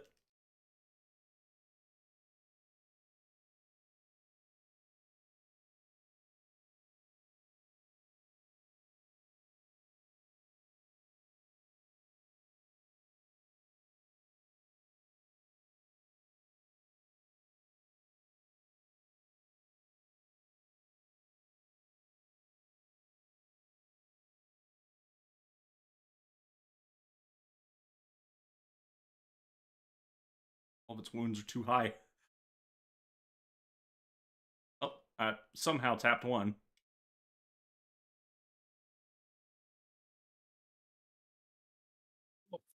Oh my goodness.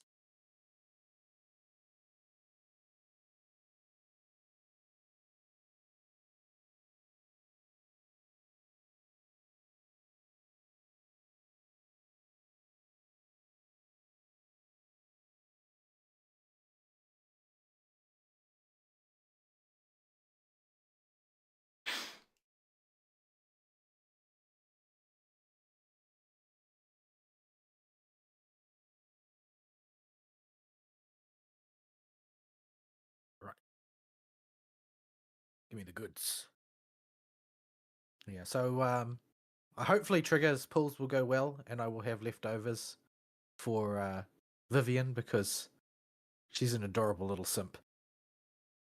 I don't know the simp But part yet because I haven't got to that in the story. she, if you've met her at all, you should have picked up on it by now. Oh, how But she's a stalker. Yeah, I got that. she loves Python something vicious. And she gets more, and she waxes more and more loquacious about how much she loves Python. I see. So yeah.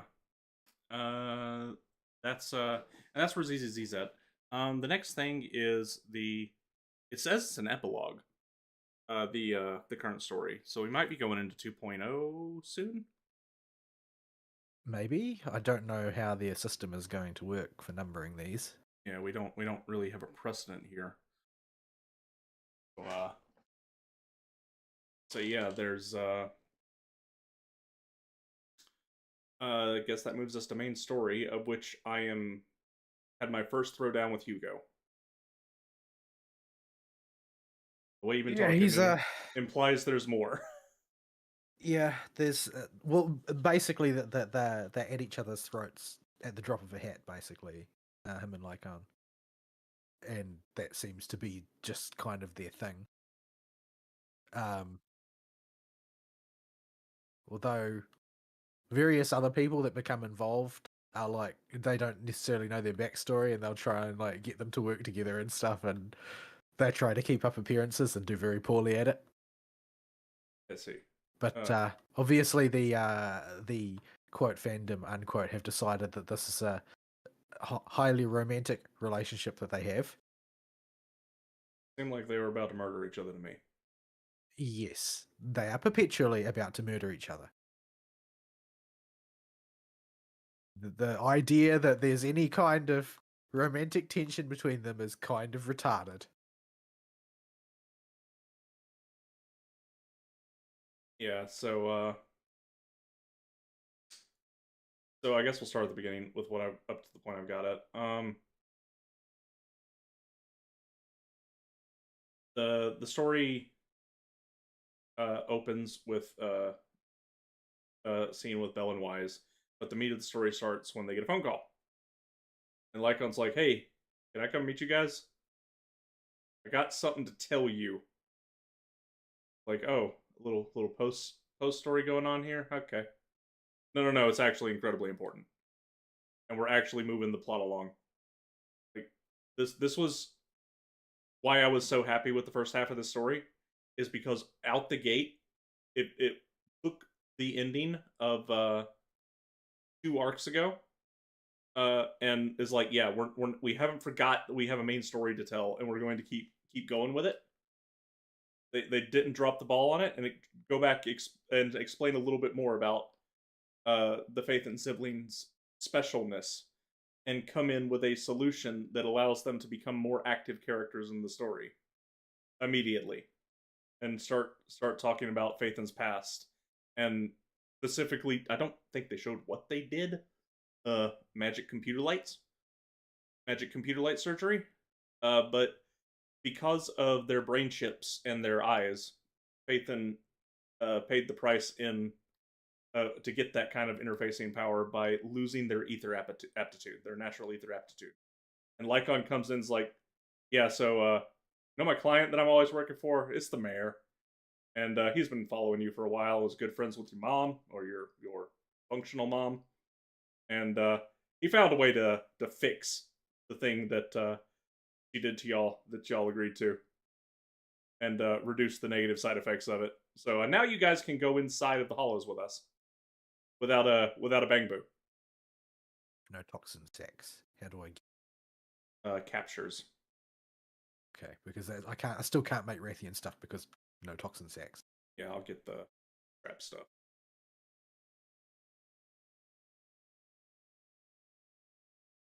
Wait, why is there no capture materials thing in the field guide? That's not helpful. It's not the only reason I know sex, or I've heard that sex are are more plentiful on capture. But have not. they don't seem to be in the drop table at all. That's the thing. Yeah, But where else would you get a poison from? yeah, it doesn't come from the carve table, that's for sure. I don't think I've ever got a sack from carving, so if we get more target rewards, surely they pop up. Yeah, do I have to be doing a quest for it to be a reward, or like I don't even understand what's going on here. That thought I'll.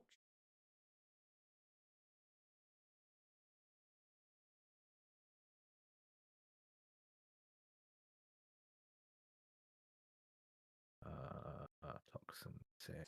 Oh, Rathian actually has Inferno sacks. We need probably need a Rampopolo or. You're joking. That's a poison sack, not a toxin sack. I need a toxin sack. Okay, that thing has it, but you haven't fought one of those yet. I don't know if you can fight one of those yet. Not tell me it's not Congalala. No. Well, we can check that in a minute. There's all kinds of sacks.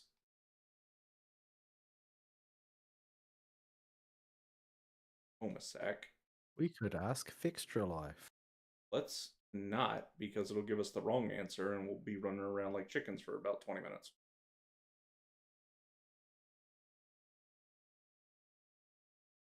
Oh, I can't check anything that I haven't hunted, so Yeah, I'm going down the list in my thing. I mean, I presume that Rompopolo does drop them. Thing is that pretty sure that's not an option.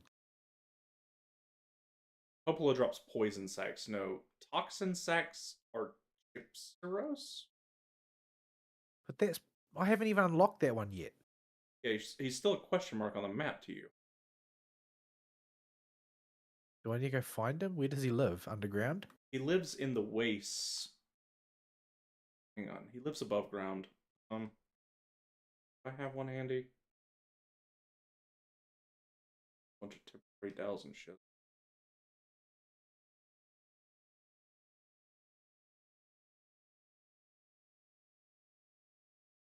Go to. Cool. I think they could spawn in a couple of. Okay, mine is in the Ice Shark Cliffs.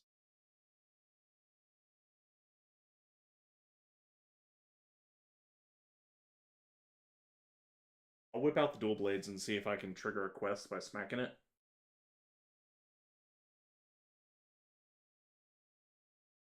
Then you can.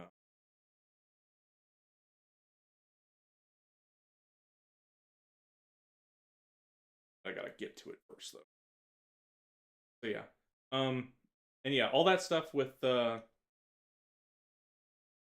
Lycon going back and actually calling back to the end of Act 4 was I thought really good. It showed they're actually aware this time of a main story, and that they're actually seem to be going somewhere instead of flying by the seat of their pants. You know, like with Genshin, where I'm not sure they had a story in mind at all when they started that. Beyond a vague outline, maybe.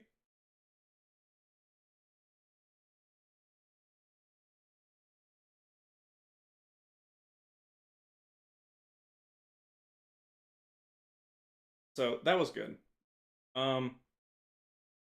What else? Flash me. Got a side mission to hunt a Rompopolo.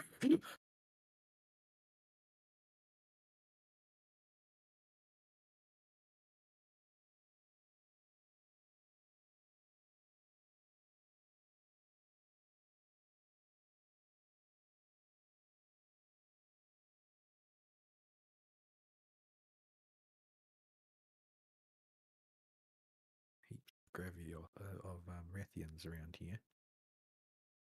But no question mark monsters. I'm not seeing any. I would love to get this. There's a question mark monster. Don't know what it is though. Likely to get me killed if I try and get down there. Okay, quest popped.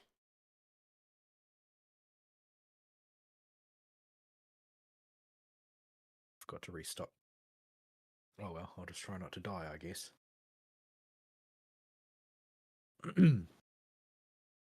Yeah, I feel like the story does kind of also lean on Lycaon's character story a little bit. Like, if you don't do that, something's going to be a little bit vague. Yeah, I think they could have. It's the whole Mockingbird thing was sort of brought in there. Yeah, I think. the initial start to all that I think was in Lycon's story.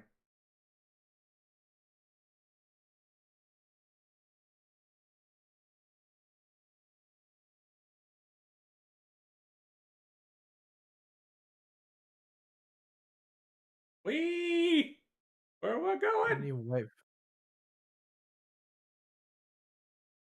Oh no, the ground collapsed from underneath me.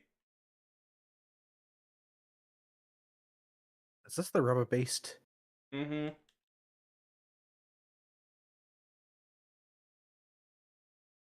Yeah, when you were coming to us, the ground collapsed.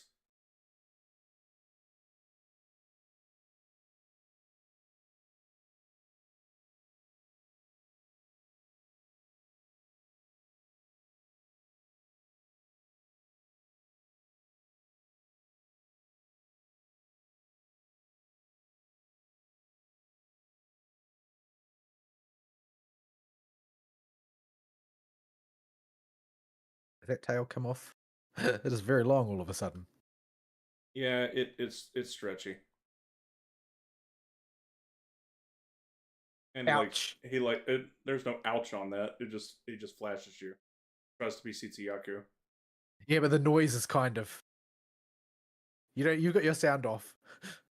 That is true. But yeah, while it does lean on Lycon's story, I do like that the stories are feeling more tied in that way. Yeah, I mean, I'm not saying it's bad. I'm saying that I hope that they tell people that they should probably watch it. Yeah.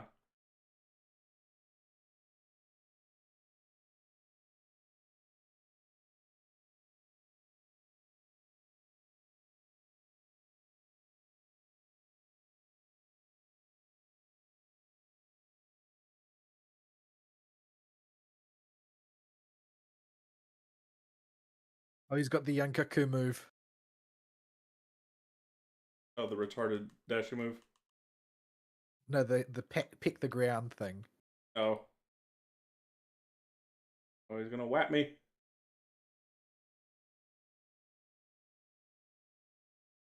All right, I was only gonna use the.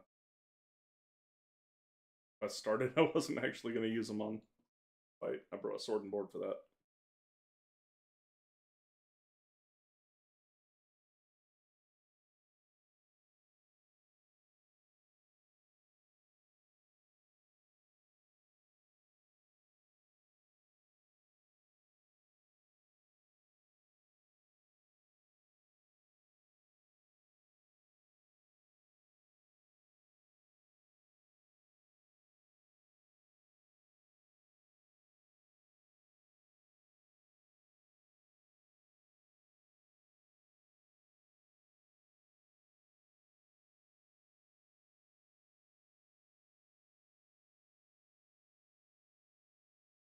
He's got forward and back too.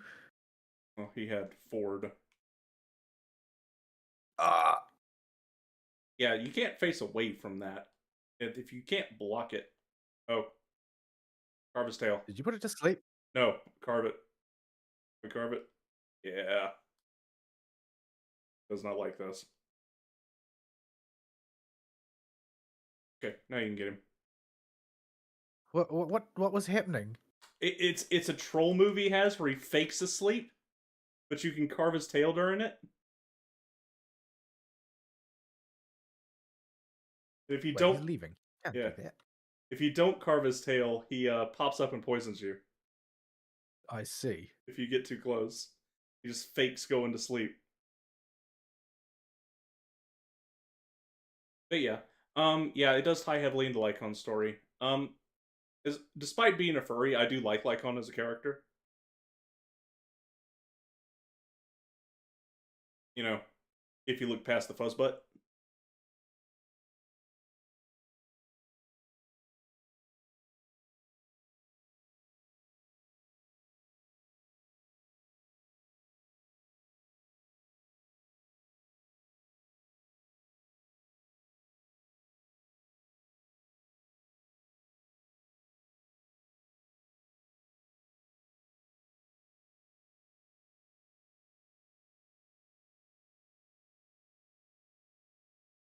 Oh, he's sculling. He's sculling. Stop, stop, stop. My shock trap.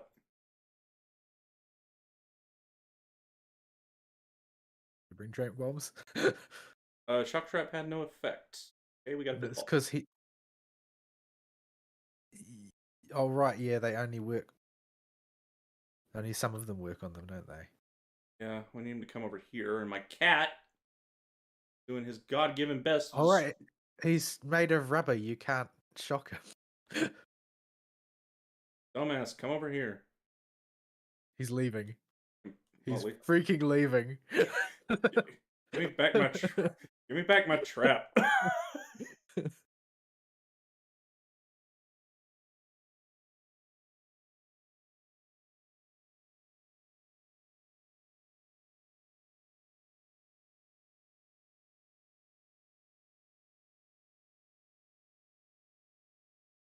just gonna follow at a leisurely distance in case he actually goes to sleep.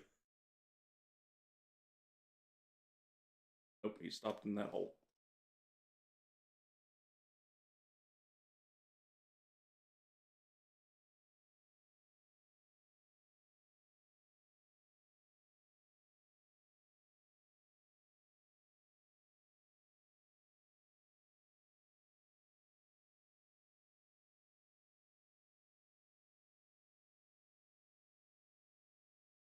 Right. So, ZZZ, right? That was a thoroughly distracting monster. Distraction chips. Distraction churros.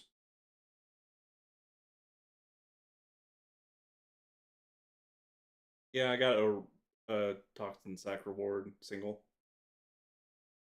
I got 6. Well, there you go.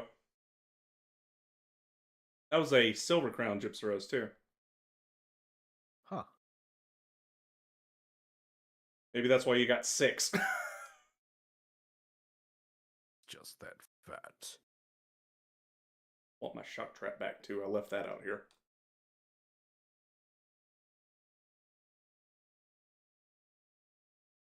But yeah, story was good. I've played all the way to the end of the story that's in this patch. I don't really feel like it ends in a very satisfying way in some respects, but it's like that's 90% the product of the fact that it's an incomplete story. It's to be continued. Yeah. Like they don't resolve a lot of things, and it's sort of really heavy with implication that this is obviously not all that it appears. Yeah. And if this being an epilogue is correct and we're leading into 2.0, that would make sense. I suppose as a build up to it. Yeah, there's a lot of sort of a collection of little reveals, I suppose you could say. Yes, getting the dominoes set up for chapter 2. They got a better feel for where they're going.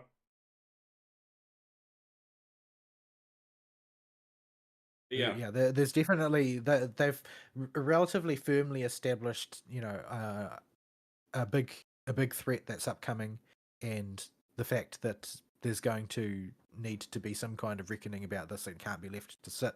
The various characters have shuffled around. Certain individuals we haven't seen in a while will poke their nose in at the very end. Yeah, it's basically everything is still sort of in held in suspense by the end of the story.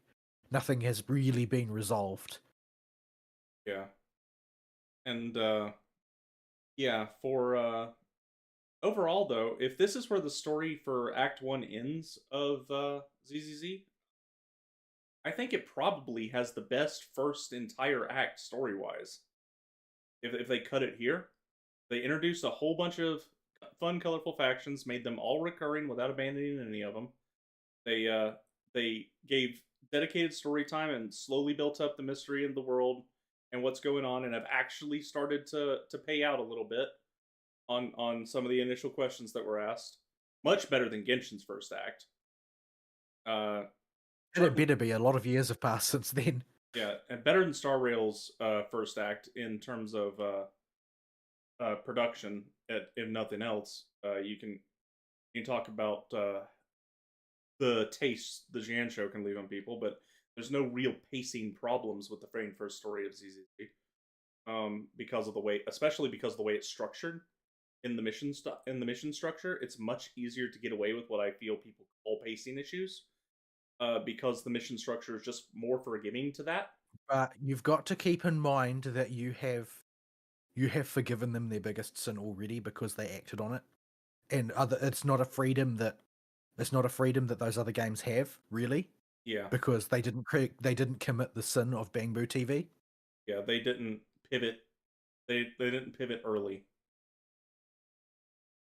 Like there's not really any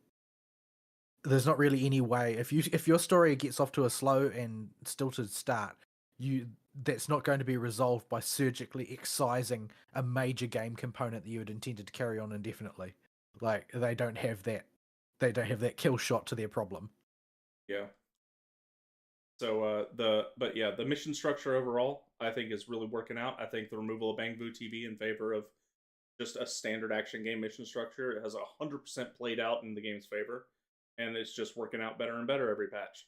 And it seems like they find their feet more and more with their presentation, the way they want to do it with this. All the characters are fun. I know you're not as up on the character designs as ZZ, but I really like them. I like the designs in ZZ a lot.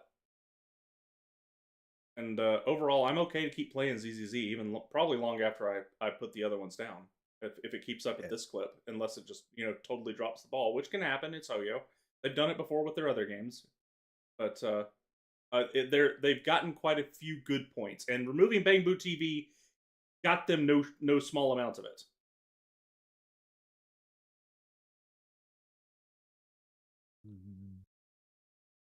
Yes. When you say character design, it's like, yeah, well, that what comes to mind is the posteriors at this point. Look, I played a lot of Zuyuan. I am well aware, and I've main Jane on one of my teams. Like, I'm well aware that ZZZ loves that booty. But if you can get above the booty, I really like some of the fun decisions, like with Nicole and her stay away from her assets, not that high, but like her colored nails and the way her tube top works and frames herself and her cute little jacket she wears and this little Emilian plushie she has stuck to her hip that changes depending on the outfit. I like that kind of stuff. Really simple little streetwear. Just there's nothing special about it. I just like it. I love Bernice's stupid little cheerleader skirt. Caesar's outfit's really good. The big king on the middle of it just is. It's all very loud, but I like loud character designs. So it's going to depend on your taste a lot, but I enjoy loud character design, so this is working out pretty good for me, as evidenced by the fact I belugaed for the game.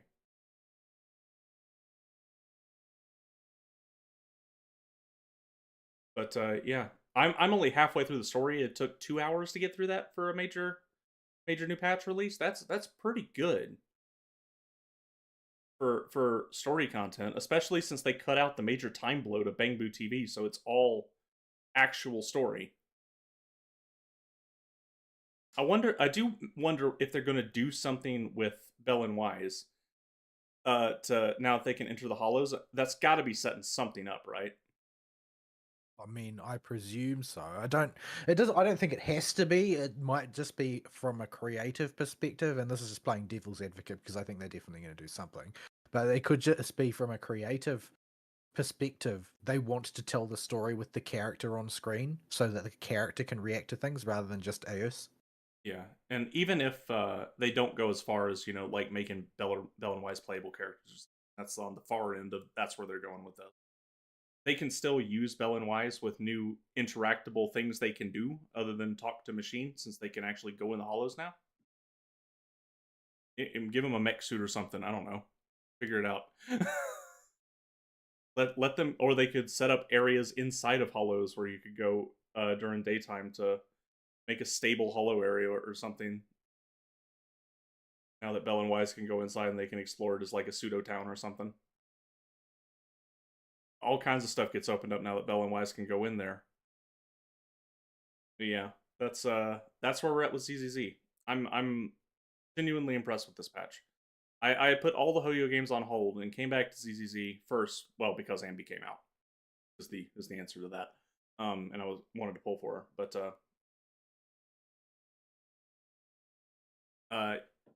for now, Genshin's still on hold until Barista comes out, and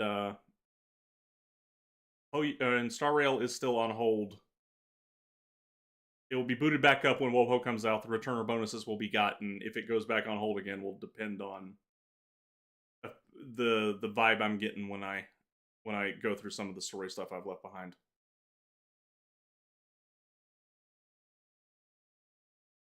Because there's a lot of story content in Star Rail, and I mentioned before how I do not like episodic check-ins on long form stories that are meant to tell a narrative, over many hours.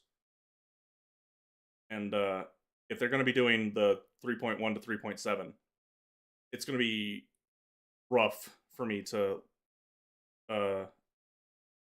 motivate myself to go through the story every single patch right when it comes out, because that's just not how I generally like to enjoy stories. I like to see it all at once and think about it all at once. So I kind of enjoy the suspense and the speculation process. Yeah. The thing that makes me worried about doing it the way I prefer, though, is basically because of the way Hoyo does stuff. Like, I could run into another Firefly situation where just latecomers need not apply. It will be spoiled already. Yeah, you will get spoiled some way, somehow, because the Hoyo community is so huge that it will slip into your feed somehow. Dragon bone relics, where do they come from? Bone piles, just generically, I think. Oh, okay. I need to find me some bone piles. I think they come from the shiny ones the most, and I think bone relics, or specifically the wastes. I can't remember.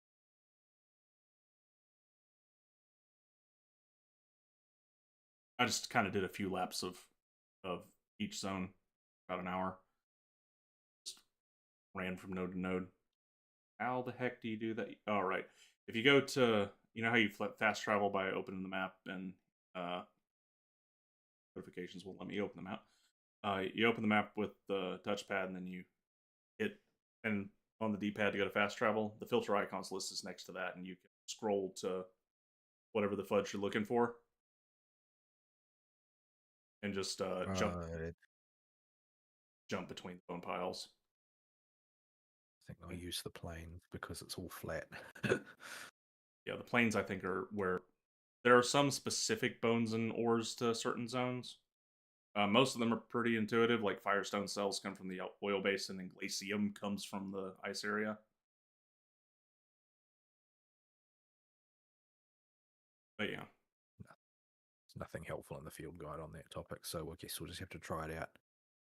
Yep. But that's all I got for ZZZ. The only other thing of note about the Hoyo games is the voice actor situation has been resolved in all 3 games. Now, there's some misinformation about the ZZZ one that is going around a lot. At first, people were saying that Lycon wasn't striking or wasn't in the last few updates because of the strike, when every other character was. No, that was Rena that had a scheduling conflict, and it was only once. But no, Lycon and Soldier 11 just were striking in solidarity with the unions, despite not being contracted to a union company for ZZZ. This means they just weren't showing up for work. The studio that the ZZZ uses has a anti-AI clause in the contract. So Lycon's old voice actor and Soldier 11 just were virtue signaling and rightfully lost their jobs for it. Basically, is the TLDR on that.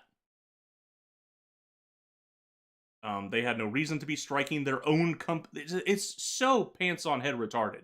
You're going to strike your company by not helping them produce a product when they have already acquiesced to your demands. Are you stupid? The answer is yes. Like there are levels of stupid.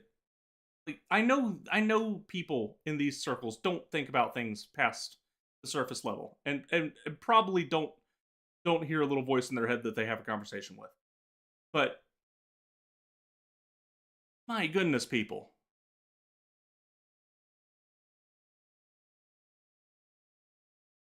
So that's what happened there. They've been rightfully fired and replaced because they won't show up for work.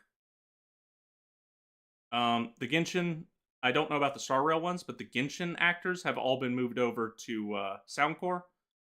Um, it's either Soundcore or an adjacent company to Soundcore, and they have already signed on and said they won't use voices for AI. So they have successfully uh, migrated the larger of the Genshin contract batches over to them. And so Genshin should resume having voices, if not this coming patch, then the following one. I do not know about Star Rail because I have not followed Star Rail news nearly as much. But I don't care about Star Rail's English voices, so that doesn't matter. We do not need more Buttervision in our lives. You don't want more Buttervision. I mean, I feel bad for Dr. Ratio. Actually, he's not Union, so his voice is still in the game. Never mind. Well, I'm going to continue to cling to my JP voicecast supremacy position because they haven't let me down yet. Yeah, I've grown too attached to English Paimon and Genshin to switch off of English, and there are a few standouts. English Paimon is actually pretty good. Like English Paimon is the only thing in the Genshin cast that I really like. Yeah, it's she's come so definitely a role that was grown into. Yeah, well, when she took the contract, she probably didn't know she was signing up to be the main character.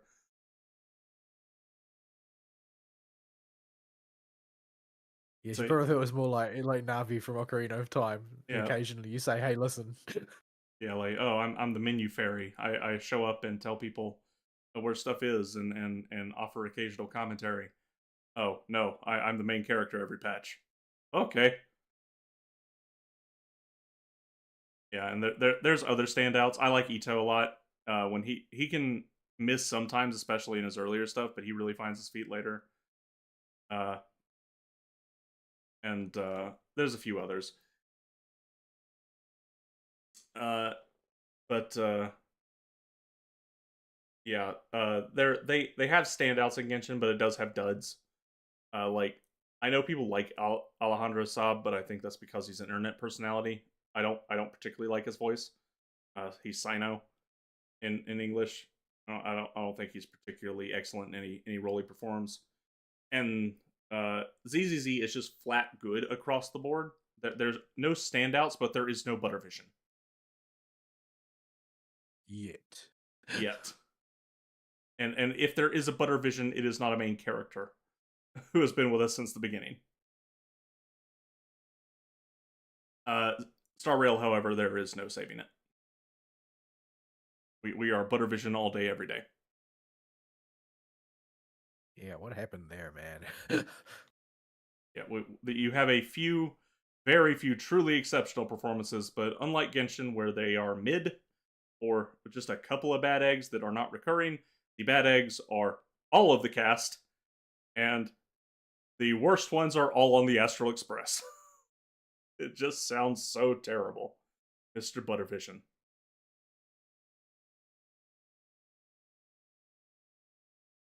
So that's the Hoyo backlog that I've been putting off for a while. Next week I'll probably be going through Monster Hunter and cleaning up some of the immediate gear farming before I switch to alt sets. And getting my rollback going with ZZZ. I have a bunch of VR games I wanna try out and get going on. Uh, so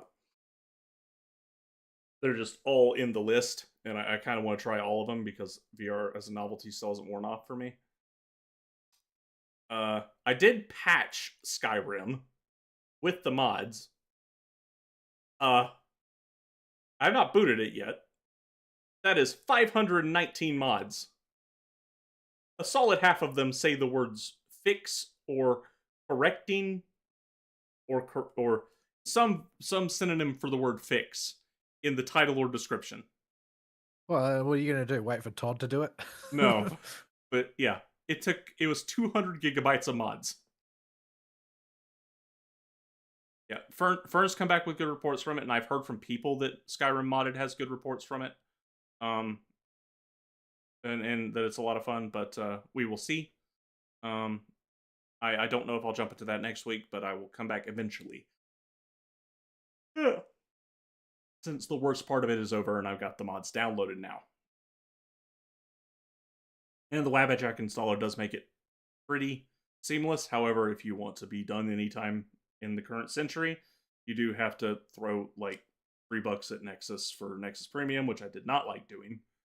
But if there's just no way to patch that thing without it, you're not going to be able to download stuff in a timely manner. Because you're capped at like 3 megabytes a second or something. So yeah, that's all on the docket for video games. I didn't mention much of my work this week, but it went well this week. Monday through Thursday was a freaking crazy work week, but it paid off literally. Finally, a bunch of stuff finally broke, and I managed to get all that work through. And I'm back to day-to-day work with only a couple ongoing projects that are not nearly as big, and follow-ups to these purchase orders now that they've been. So weeks are back up in the air. I don't have a future sight anymore, but we will see. All right, I think it's about time we get out of here. You got anything else? No, I don't think so. Yeah, I'm just hoping that I can find a formula that will allow me to normalize my work time, because I just get to the end of the week and I don't have anything left to give. I'm too tired to do anything really. So yeah, that's what I'm struggling with right now. Right.